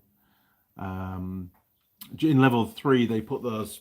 Auckland basically was you couldn't travel to Auckland, and it isn't just Auckland either. It's quite far south and quite far north. The northern border is Wellsford, I think, from memory, right up there. So it's about 100 k's north of Auckland is the actual border where you can't cross. So in a sense, they chopped the North Island into 3 segments. The upper north, which you had to stay in, Auckland, the greater Auckland area that you had to stay in, of course, the southern part of the North Island, which again, you couldn't travel from there to anywhere else. So it's weird the way that they promote it, but essentially they just stop you going to the north part of the North Island, even though it's in the same level as what you're in. You can't physically get there unless you go by plane or by boat. You can't even go up the beach because you run out of beach before you get to where you need to be. They've really sussed it out. So yeah, we're doing okay, Jeff. Not a problem. Steve, Faye's great. She is. She's very entertaining, I must admit. And I'm looking forward to seeing her on the big screen, so to speak. Al Marine Velocity. Sorry, I'm late today. All good, matey. We're hanging in there. I can't see it going on beyond 2 hours, though. To be honest, we're hour and 46 at the moment. Jeff Maple. We're level 3. Right. Daniel Bedell. Andy. Yes, it is the same as the 3-in-1. I got you. Same brand. Okay. Good to know. Right. A bit more pie required.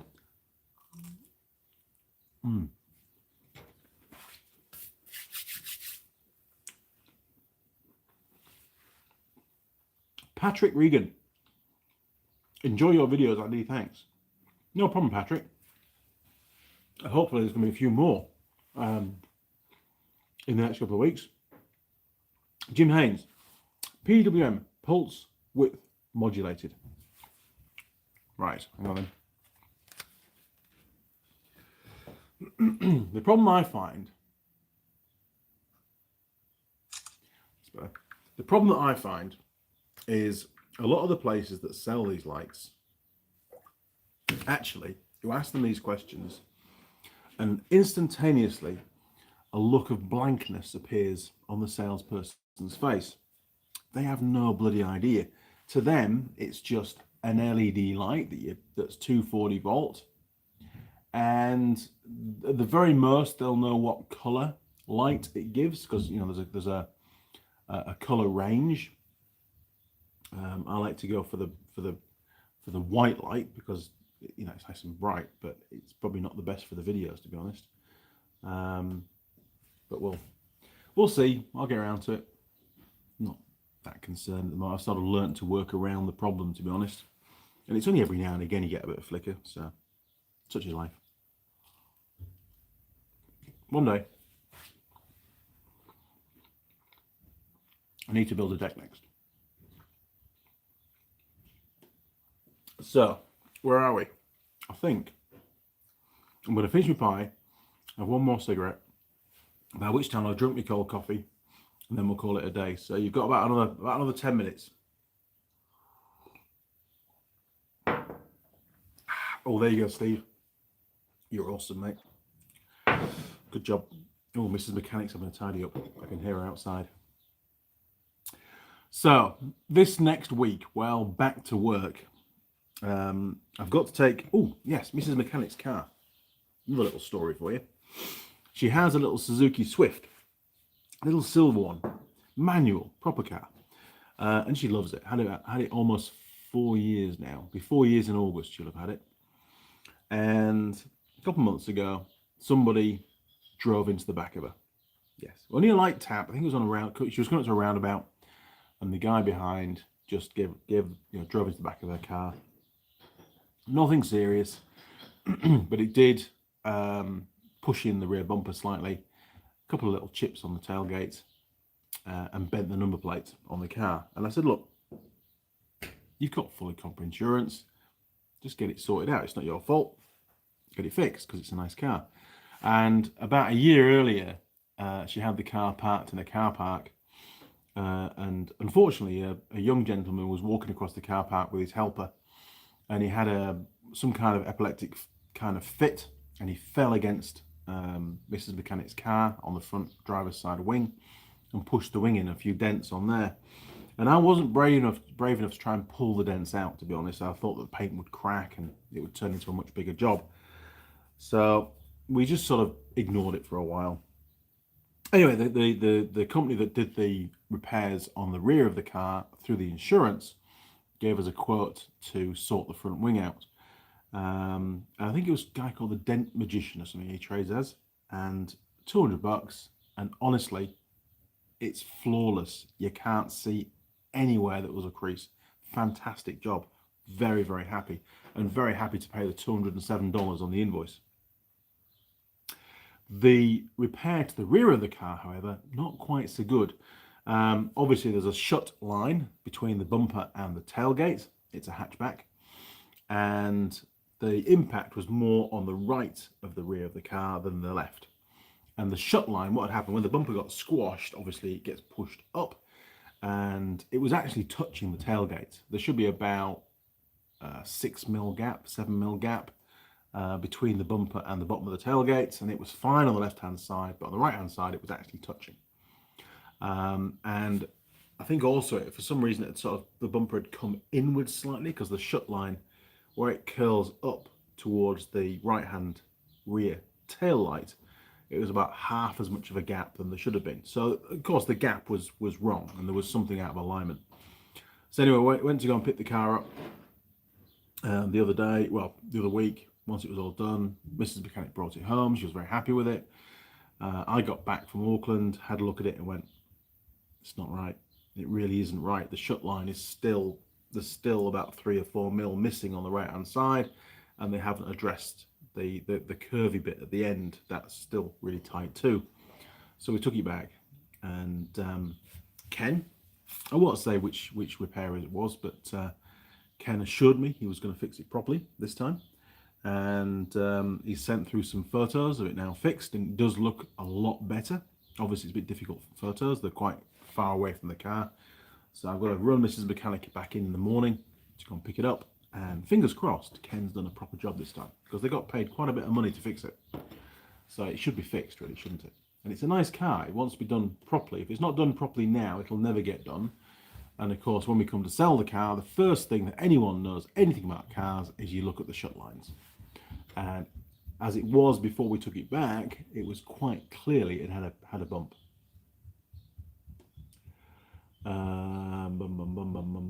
Thanks for that, Jim. Appreciate it. John Nuttall. Andy, talk to Big Clive, re the lights. He knows that stuff. I've been watching some of Big Clive's videos. Very interesting, actually. Quite like the way he presents. Daniel, at a Lowe's an 8 fluid ounce can. Oh, Lowe's must be a shop, right? At Lowe's shop, an 8 fluid ounce can is $3.98. That's not too bad. That'll last you a while.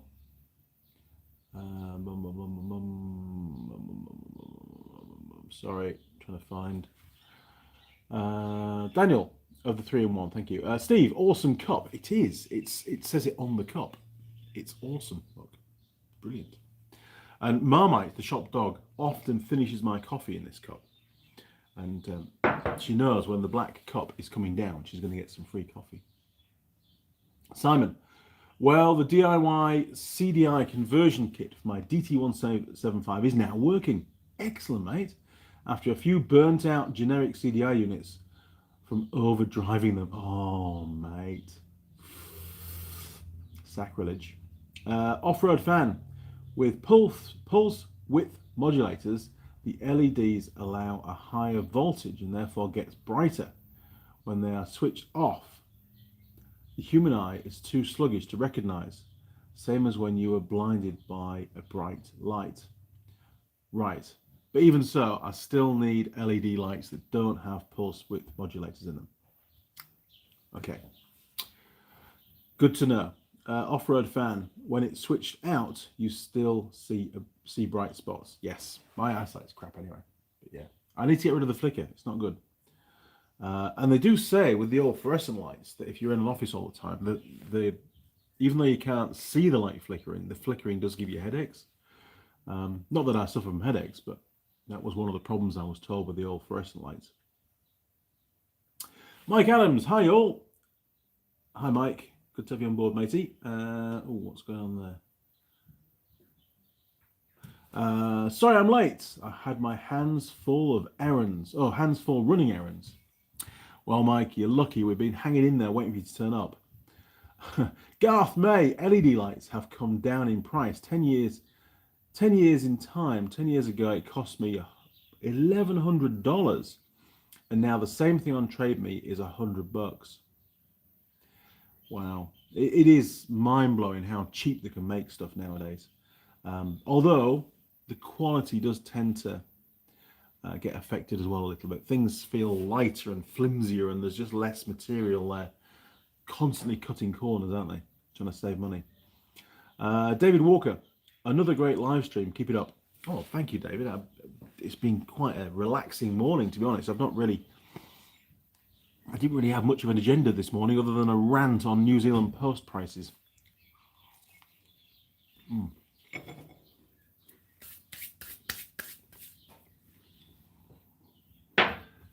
So, we did start talking about next week.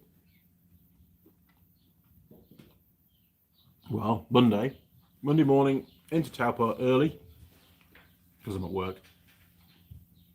Pick up the car, whiz and get some bolts for the trailer and get home. I've got a ton of admin work to get done, so I'm going to be in the office for the rest of the day. I won't even bother opening the workshop up.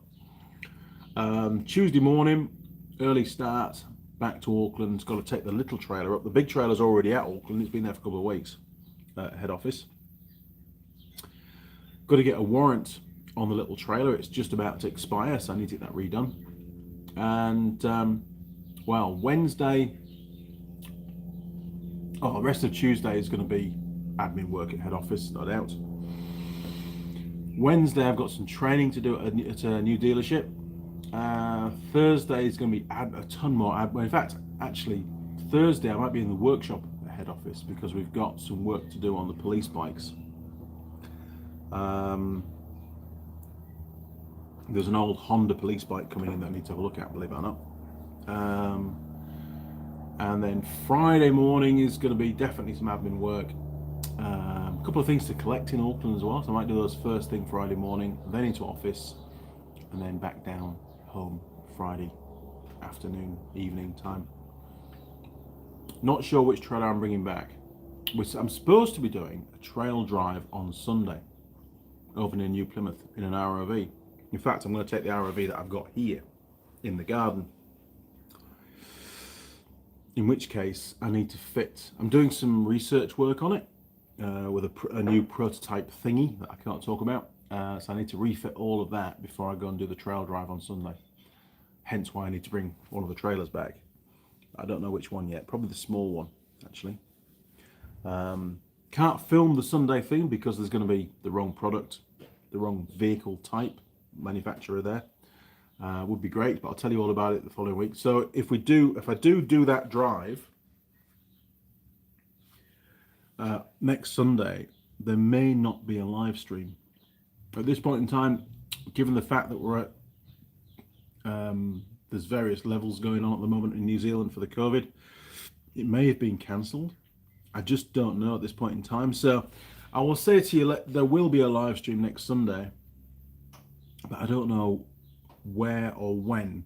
I will do one, even if I'm on the road at 8:30. I'll just stop and give you a quick update. If I'm not on the road, then I'll be in the workshop and it'll be a full-length live stream. So we'll see how things go.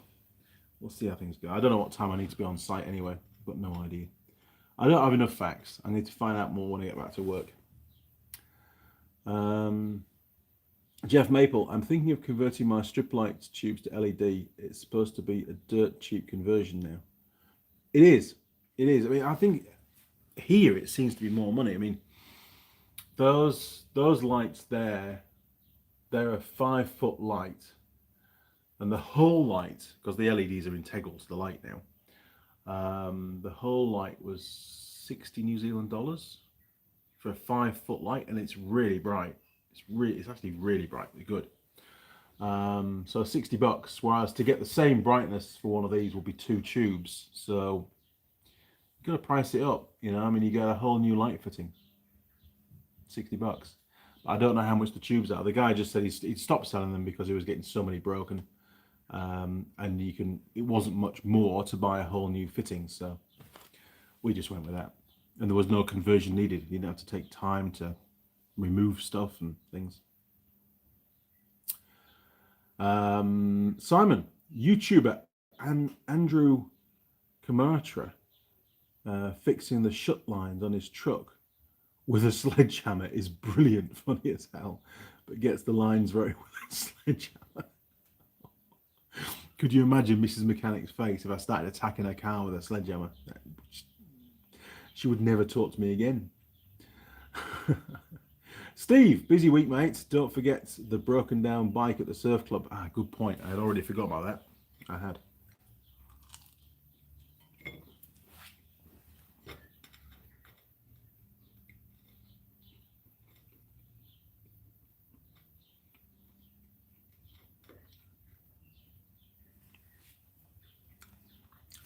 I can show that. That's okay. Mike Adams. Where did it go? Where did it go?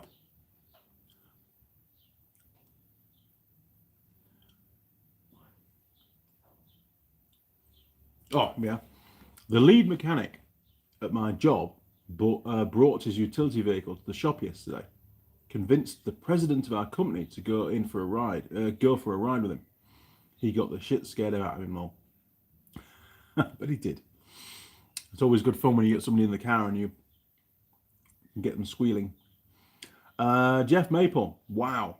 I think I paid less than $20 for my entire fitting. Sorry, £20 for my entire fittings. Yeah, I mean, that's not far off, is it, really? I mean, £20 in New Zealand is about $50, isn't it? Something like that. So we're not far off. Mike Adams, full throttle ride and a few donuts in the gravel parking lot. He had all he could stand. I was doing some filming for work a few weeks ago. It was a really hot day, actually, with a new model that they've brought out, ROV, 1000cc. Jim knows all about it. And we're at a friend's farm. Really cool place, actually. Nice rolling hills, just the right amount of rugged terrain and open straights and stuff as well. And I'm not kidding, that machine, I would show you a picture, and it's a really cool picture, but I can't show you it on the YouTube channel. That machine went really, really well. It really impressed me. There was one bit where we were going into Dave, who was the guy that owned the farm, was taking us around. It was lunchtime, and we'd gone up this like really gradual sort of climb up the side of a hill, and it sort of swooped round and came into an open grass paddock. And the grass paddock sort of just gently rose up, and then there was a ridge, and you couldn't see what was beyond it. And I was in the front passenger seat at this point. Dave was driving, and he's driving along, and we start to go a bit faster, you know. And he looks at me, and I look at him, and I'm just drinking my Red Bull at the time, and he's like, and points to the grab rail.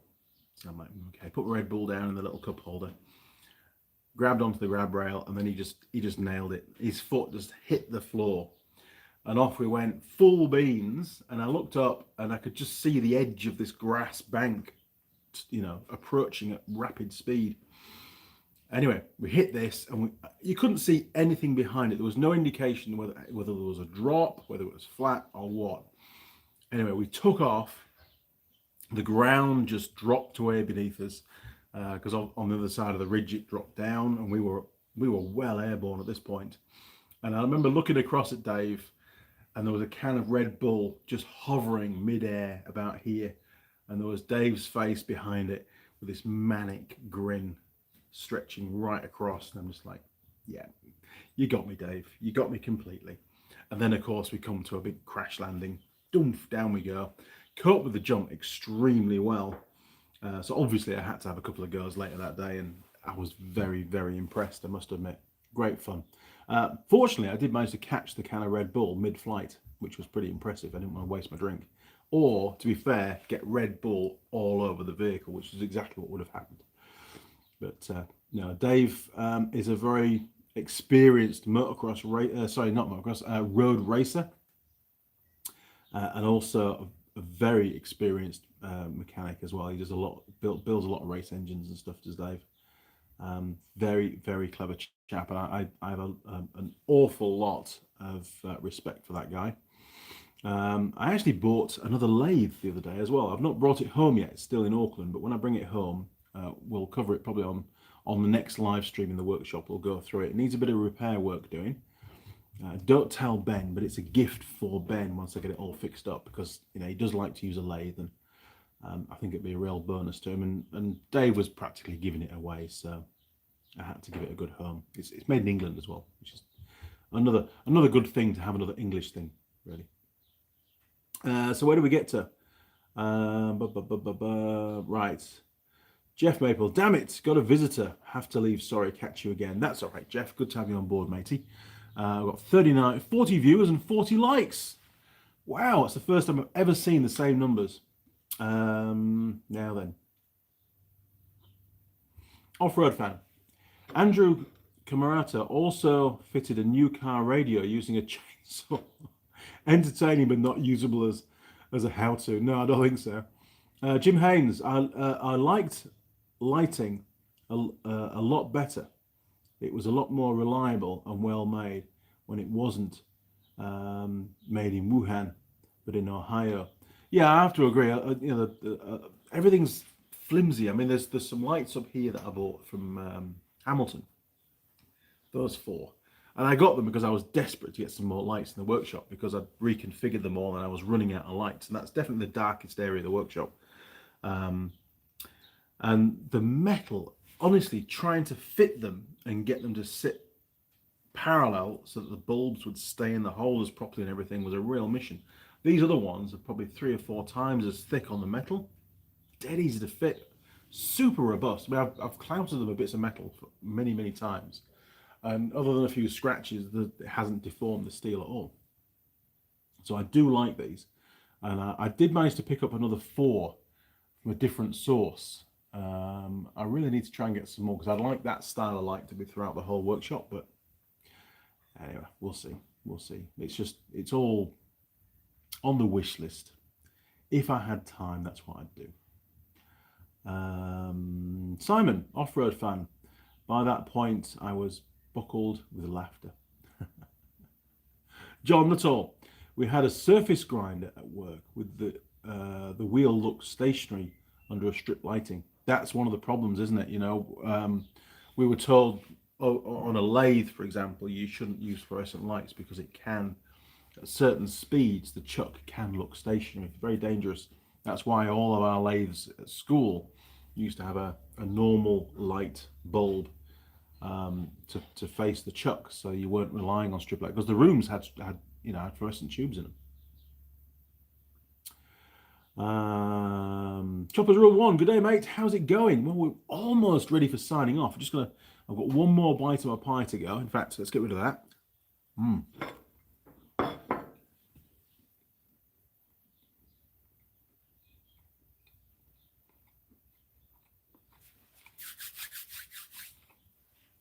Very chewy bit of pie, that one. Simon, Boxford or Mayford? I believe that's a Boxford. I don't think it's either of those two. Can't remember. I don't have a picture either. You'll just have to wait and see. There you are, let's see. I don't know. I can't remember. I think it's another brand, but it's very old. Mike Adams, it seems to always be a lot more fun of a ride like that when you're the one in the captain's seat instead of the drinker's side. As Vice Grip Mechanic calls the seating positions. That's good to know. I had a lot of fun, actually. Just seeing Dave do something like that, and he'd obviously done that jump hundreds of times in his own ROVs. I think the thing, are we back? We're back. Good. We had a little glitch in the matrix there. I think the one thing that he hadn't planned on is how quickly that new machine picked up speed. We definitely took more air than he originally planned. And the same goes when I did the first one. I did it in the opposite direction, and the profile of the ramp was quite different from my direction. And we were up in the air for a good 2 to 3 seconds, it felt like. We went a long way in the air, a lot further than I thought we were going to go. But it coped with it extremely well when we landed, you know. It was really good. Nut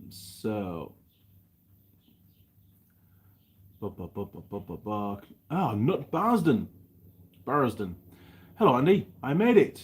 Did I miss much? You missed heaps today, Nuts. We talked about all sorts of things, from carports to LED lighting to New Zealand Post charging a fortune to ship things internationally now, to fuel prices, to battery-powered car rego charges, to road user charges, to pies, to, well, mugs, all sorts of stuff. It's been great fun, actually. Patrick Regan, your ponytail is getting longer, Andy. I know.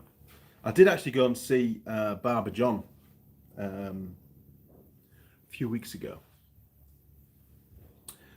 and he tidied it up a little bit. He actually cut quite a lot off. I was quite surprised. But no, good job, John. And I'll be going there on a bit more on a regular basis. But yeah, it's all right. Mrs. Mechanic likes it, so, you know, can't grumble. I think it's we're going to call it the COVID tail, I think.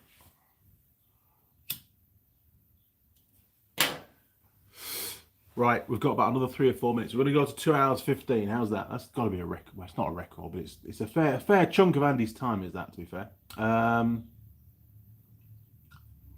So thanks, Patrick. Very observant. Chopper's Rule 1.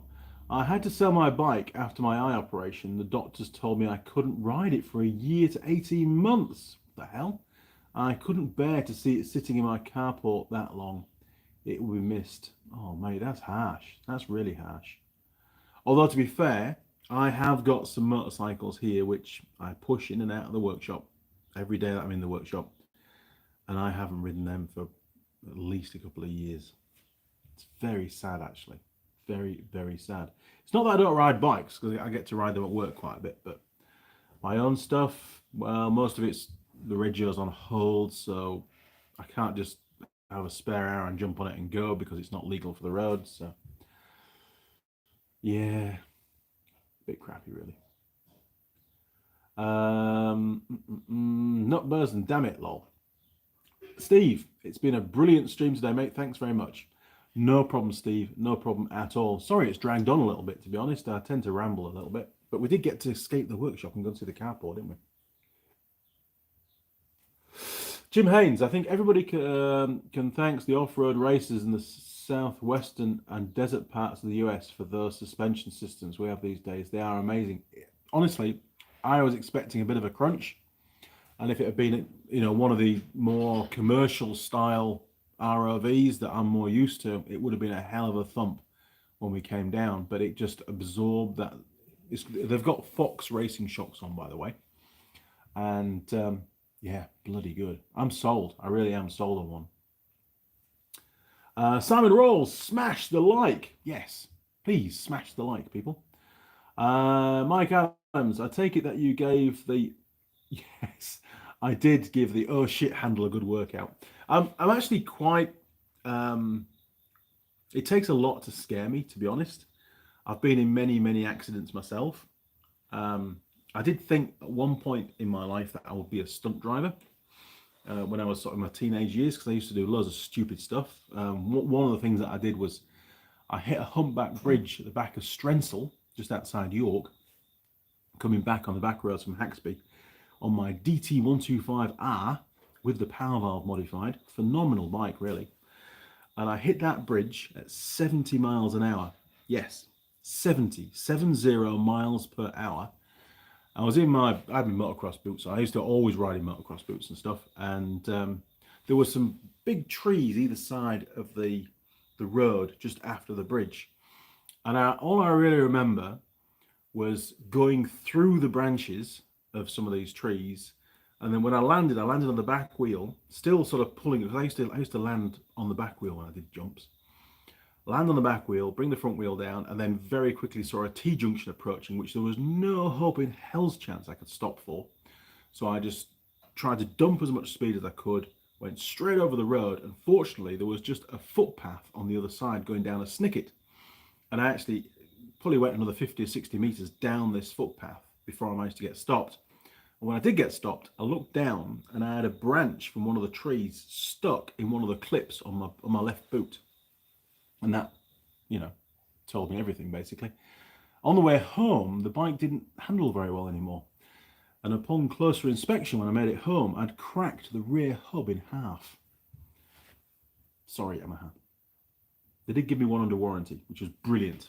Very happy, thank you. Hence why I like them.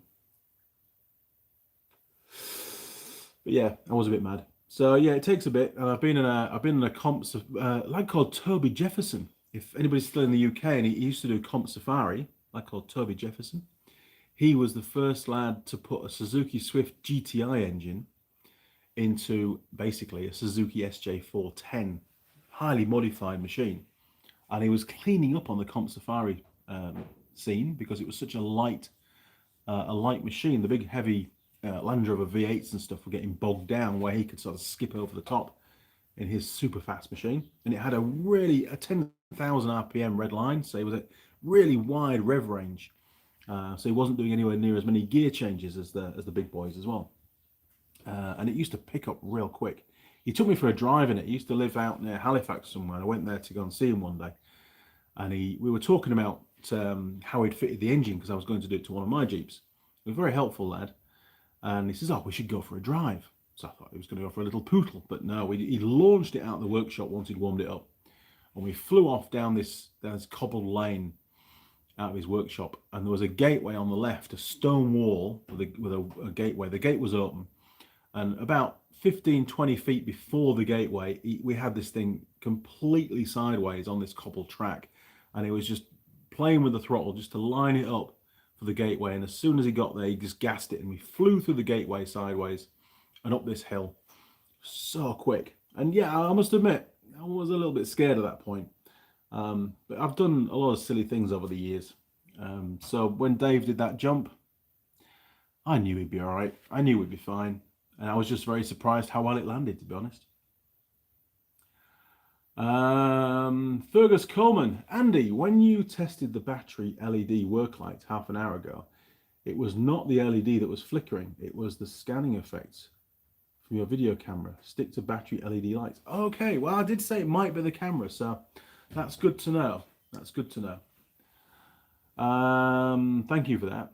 It's a learning curve with these LED lights. I know some of them. I mean, I've got some here that just don't work at all on the camera, and the battery ones seem to be a lot better. Connor K, yes, it's been a good live stream today. Thanks, Connor. Jim Haynes, if you want to watch a really funny but dumb movie about a teenager that thinks he wants to be a stunt rider like his dad, Hot Rod is your movie from a few years ago. I'll see if it's on YouTube. Hot Rod. I'll try and find that, or Netflix. Hot Rod. Garth May. Since New Year's, I've stopped having sugar, bread, and potatoes, and I've lost 3.5 kgs. Just saying, big guy. You can do this. What are you trying to say? My dad used to be a big chap. A lot bigger than me, to be fair. He was quite tall as well, actually. But you're right. Losing a few pounds would be a good thing. It could only be a good thing. Jim Haynes. You should look at the speed UTVs Robbie Gordon is building for customers. They are something. I went in a YXZ 1000. The guy's based just outside Taupo, just down the road, really. And he won I think it was the North Island series that he won a couple of years ago. And he asked me down to go and to show him how to do an oil change, because his mechanic wasn't around. He was on holiday or something. So I said, yeah, no problem. So I did it a bit like a video for him. You know, I did it all step by step because he's not that mechanically minded, or that's how he came across. Maybe he was just putting that on. So I took in the manual and everything. We were going through the manual step by step, and I think the third step was warm up the engine. So I read it out, warm up the engine, and I realised what I'd done. So I looked at him, and he looked at me, and he said, "Right, you better get in then." And honestly, no helmets, no seatbelts. Well, there were seatbelts, we didn't put them on. And he started it up, and we just pootled through the yard. I thought, oh, this is okay, you know, just a little leisurely pootle around his estate just to warm the engine up. And then he started to go out onto the public road, the tarmac road, which is like long and straight. And I was thinking, yeah, this could get real interesting. I'm sort of committed now. And he turned left onto the road. It's a country lane. It wasn't a main road, so to speak. It was a country lane. And he's just going up the gravel, up the tarmac, so just 20, 30 k's an hour, just nice and steady. And he kept going on the grass because, you know, it's got a fixed diff, final drive in the back. And I think, he's going to hold back. Things seem to be okay, you know. And he was watching the temperature gauge, and once it got to operating temperature, we stopped and we turned round, and he parked on the tarmac. And he looked at me, and I looked at him, and he popped it into 4-wheel drive. And I was like, "Ooh, you don't want to do that. You're on tarmac. That's going to put tremendous load on your diffs and your UJs and stuff. You don't want to be doing that." So he put it back into 2-wheel drive. And then he launched it. He just nailed the throttle, dumped the clutch, and launched it. And this thing just took off down the road, up through the gears, and its paddle shifts. Off he went, you know, just absolute boom. And his gateway back into the yard was very fast approaching. And it was bone dry tarmac. And I was like, this is going to get really interesting now. He's going to have to button off any second. You know, he's going to have to ease off that gas. And at the very last second, he buttoned off the gas and then back on the gas again. He just blipped it basically. And the back end was now sliding. We were going sideways down the tarmac. And he just punched it through this gateway. And I remember looking across at the right front wheel, and it pretty much kissed the gatepost as we went through. And I looked across to the left, and there's a big line of trees, big ass trees on the left-hand side with a grass bank leading up to them. And the back of the vehicle was just drifting up this grass bank, and we were sort of flicking past these big trees with the back end of the buggy. My heart was racing, to be honest. I was thinking, well, you know, you make these decisions in your life every now and again that are going to change the course of your life. And without any idea that was one of those decisions, it became very clear that it was one of those decisions. And I probably made the wrong decision to get in the buggy with him. But anyway, obviously a very good driver, and we did survive the run. And he did do it at least twice from memory, just to make sure that the engine was nice and hot before we changed the oil. In fact, it was a little bit too hot, to be honest. But yeah, what a phenomenal driver. But, you know, what you think might be a nice, easy, you know, safe thing to do suddenly became a very, well, quite the opposite on the scale, to be honest. So yeah, do some weird stuff. I end up in some very strange predicaments sometimes. So thanks for that, Garth. Jim, yeah, cheers for that. There's a few really good builders in New Zealand building these off-road buggies. Choppers Rule 1. I used to have a 4,500 brake horsepower blown and injected 350 Chevy in a Holden Gemini back in the 80s. That was a beast. I can't even imagine a car with that kind of power, to be honest. But a fun drag car, lol. I bet it was. Nut Bursden, I really enjoyed this live stream. Much better than some of the others I've seen. Oh, thank you, Nut. Thanks, Andy. Others tend to overlook all the comments and drone on about nothing. You can actually learn a little here. Well, thanks, Nut. I mean, the live stream to me is based fundamentally around the comments that come in. It's your questions and your comments that are the content of the live stream. I mean, sure, I had a bit of a gripe about the cost of the New Zealand Post, but at the end of the day, it was really just to let everybody know that all the parcels have now been sent. Keep your eye open for them. and a general discussion around the increase on postage prices in the last year, because it has become ridiculous. And, is it affecting everybody, or is it just New Zealand? Mike Adams, the first motorcycle accident I was in was when I was 11 years old. I was new to riding. I was riding a little Honda 80 street and trail bike, lost control, hit a ditch, and ploughed the garden on my head. Yes. Sometimes when you fall off and you can taste the dirt and your nose feels all squashed in and you've bashed the side of your face, and your chin feels a bit out of joint, your jawbone and stuff, you know you've had a good crash. I actually went not completely through the back of my shed when I was a kid, but almost, but about halfway up the motorcycle. I was riding a Honda, pretty sure it was a Honda SS50 at the time. And I'd finished school and I was charging around the garden and I got like a little circuit going, and we were building a new shed, and we'd laid all the paving slabs down for the base. And I was riding onto this concrete base, locking up the back wheel, sliding the bike round, and then powering out using all, well, that was actually a 70cc top end on it, so all 69 cc's of power to get the back wheel to slide and then go off around the course again. And probably after about the 100th time I'd done it, the adjuster nut on the pull rod for the rear brake had finally wound off. So I come up to the shed at full tilt, come to slam the rear brake on. Nothing happens, absolutely zero brakes. And of course, at that point, I could do nothing but go straight on. And I went straight into the back of my shed. And at the back of my shed was the workbench against the wall. So the front wheel went through the shed, underneath the workbench, probably hit a few boxes under there, and then the handlebars basically hit the back of the bench on the other side of the wood, and that stopped me dead. And then I just basically face planted the back of the shed above the bike. And at that point I decided, I've had enough fun today, I need to stop. And it took me a few weeks to fix the shed, to be honest.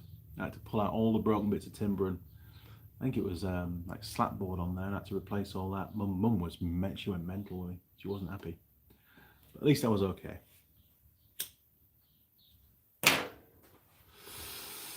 So yeah, falling off bikes is fun. Brian Moore, well, Andy, was a great live stream, watched since the start. Gotta go, catch you next time. I think that's probably a really good segue to say goodbye, actually, chaps. We are 2 hours and 27 minutes into a live stream that I usually plan to be an hour and a half long, so I've got to get some work done now, haven't I? Get back onto that CB750. So until next Sunday, and there'll be some kind of a live stream somewhere along the way. It might be a workshop one like normal, or it might be out on the road. Hopefully I'll have some signal and we'll do something. Okay, well, thank you very much for joining me. If you want to support the channel, just by supporting the channel, by the way, you can just share one or two of videos on your own social media. Or if you want to send some money across, you can do that through the Patreon page or the PayPal. And it's the andymechanic@live.co.uk email address. All right, crew, for those that are getting parcels sent out to you, please keep an eye open for them. I have sent out some tracking numbers to some people. Do track them if you've got a tracking number, and let me know, please, when they arrive, because it's a bit of a worry at the moment. All right, chaps, I will see you around. Cheers, over and out.